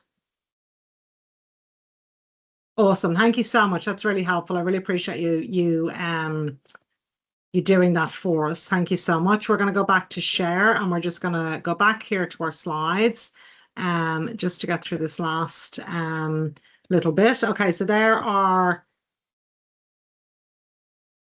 our different tools for citation integrity and reflexivity. So just thinking about, we're not going to do this now, but with those 3 papers, so, right back at the beginning when I had you in your breakout rooms and asking for 3 papers that are looking at, AI and qualitative research, for example. So making sure that you always are checking, okay? And I think as well, if you ask for 3 papers, probably they're going to be accurate papers. I think the more papers that we're asking for, but of course we can't guarantee, okay? So you could even ask for 1 and it could be a hallucination, okay? But, potentially the more that you're getting, the more likely you're getting more hallucinations in there. So Always making sure that you're checking, so if you're asking for, give me 3 citations, are they actually accurate? So checking if the citations exist, for example, in Google Scholar. You can have one thing as well of a citation being real, but the question also is yes, the citation might be real, but does the citation match what I'm claiming that it's said? Okay, so making sure that the accuracy of what I'm using that citation for is reflecting what the paper is actually doing. And just thinking as well about, what your responsibility is when you're using AI generated references, okay? And just always making sure that we are checking. Okay, so what are some of our key takeaways from our time together today? So AI absolutely should be used to support us, okay? It is supporting us, but it's never replacing our critical engagement with literature. Use it to accelerate routine tasks, okay? So separating, what is routine from what requires my interpretation. Prompt clarity matters. And so that framework that I gave you, the craft framework, okay, so think about how do I craft a prompt? Okay, so craft, so we're talking about our context, the role, so what's the persona, what action do we want it to take, what's the format, who is the target audience? You can modify that for everything, okay, helping you cook your dinner, whatever it is, okay, but thinking about garbage in, garbage out. The more honed your prompt can be to reflect what you want, the more likely the output is going to be what you're looking for. Okay, so well-structured prompts yield more accurate, useful outputs. Thinking also about the difference between summarizing and synthesizing. And even if you want AI to help with the synthesis, I would suggest, if it's something that you don't know well, making sure that you're starting with summarizing, okay? Getting it in the format that's really easy for you to discern what's going on, and then working towards that synthesis, okay? But always making sure that you are weaving that coherent argument. Using tools like Cite, Google Scholar, or manually checking to confirm accuracy. And also reflecting on your epistemology, okay? So thinking about how AI aligns or conflicts with the research paradigm that you're using for a particular question.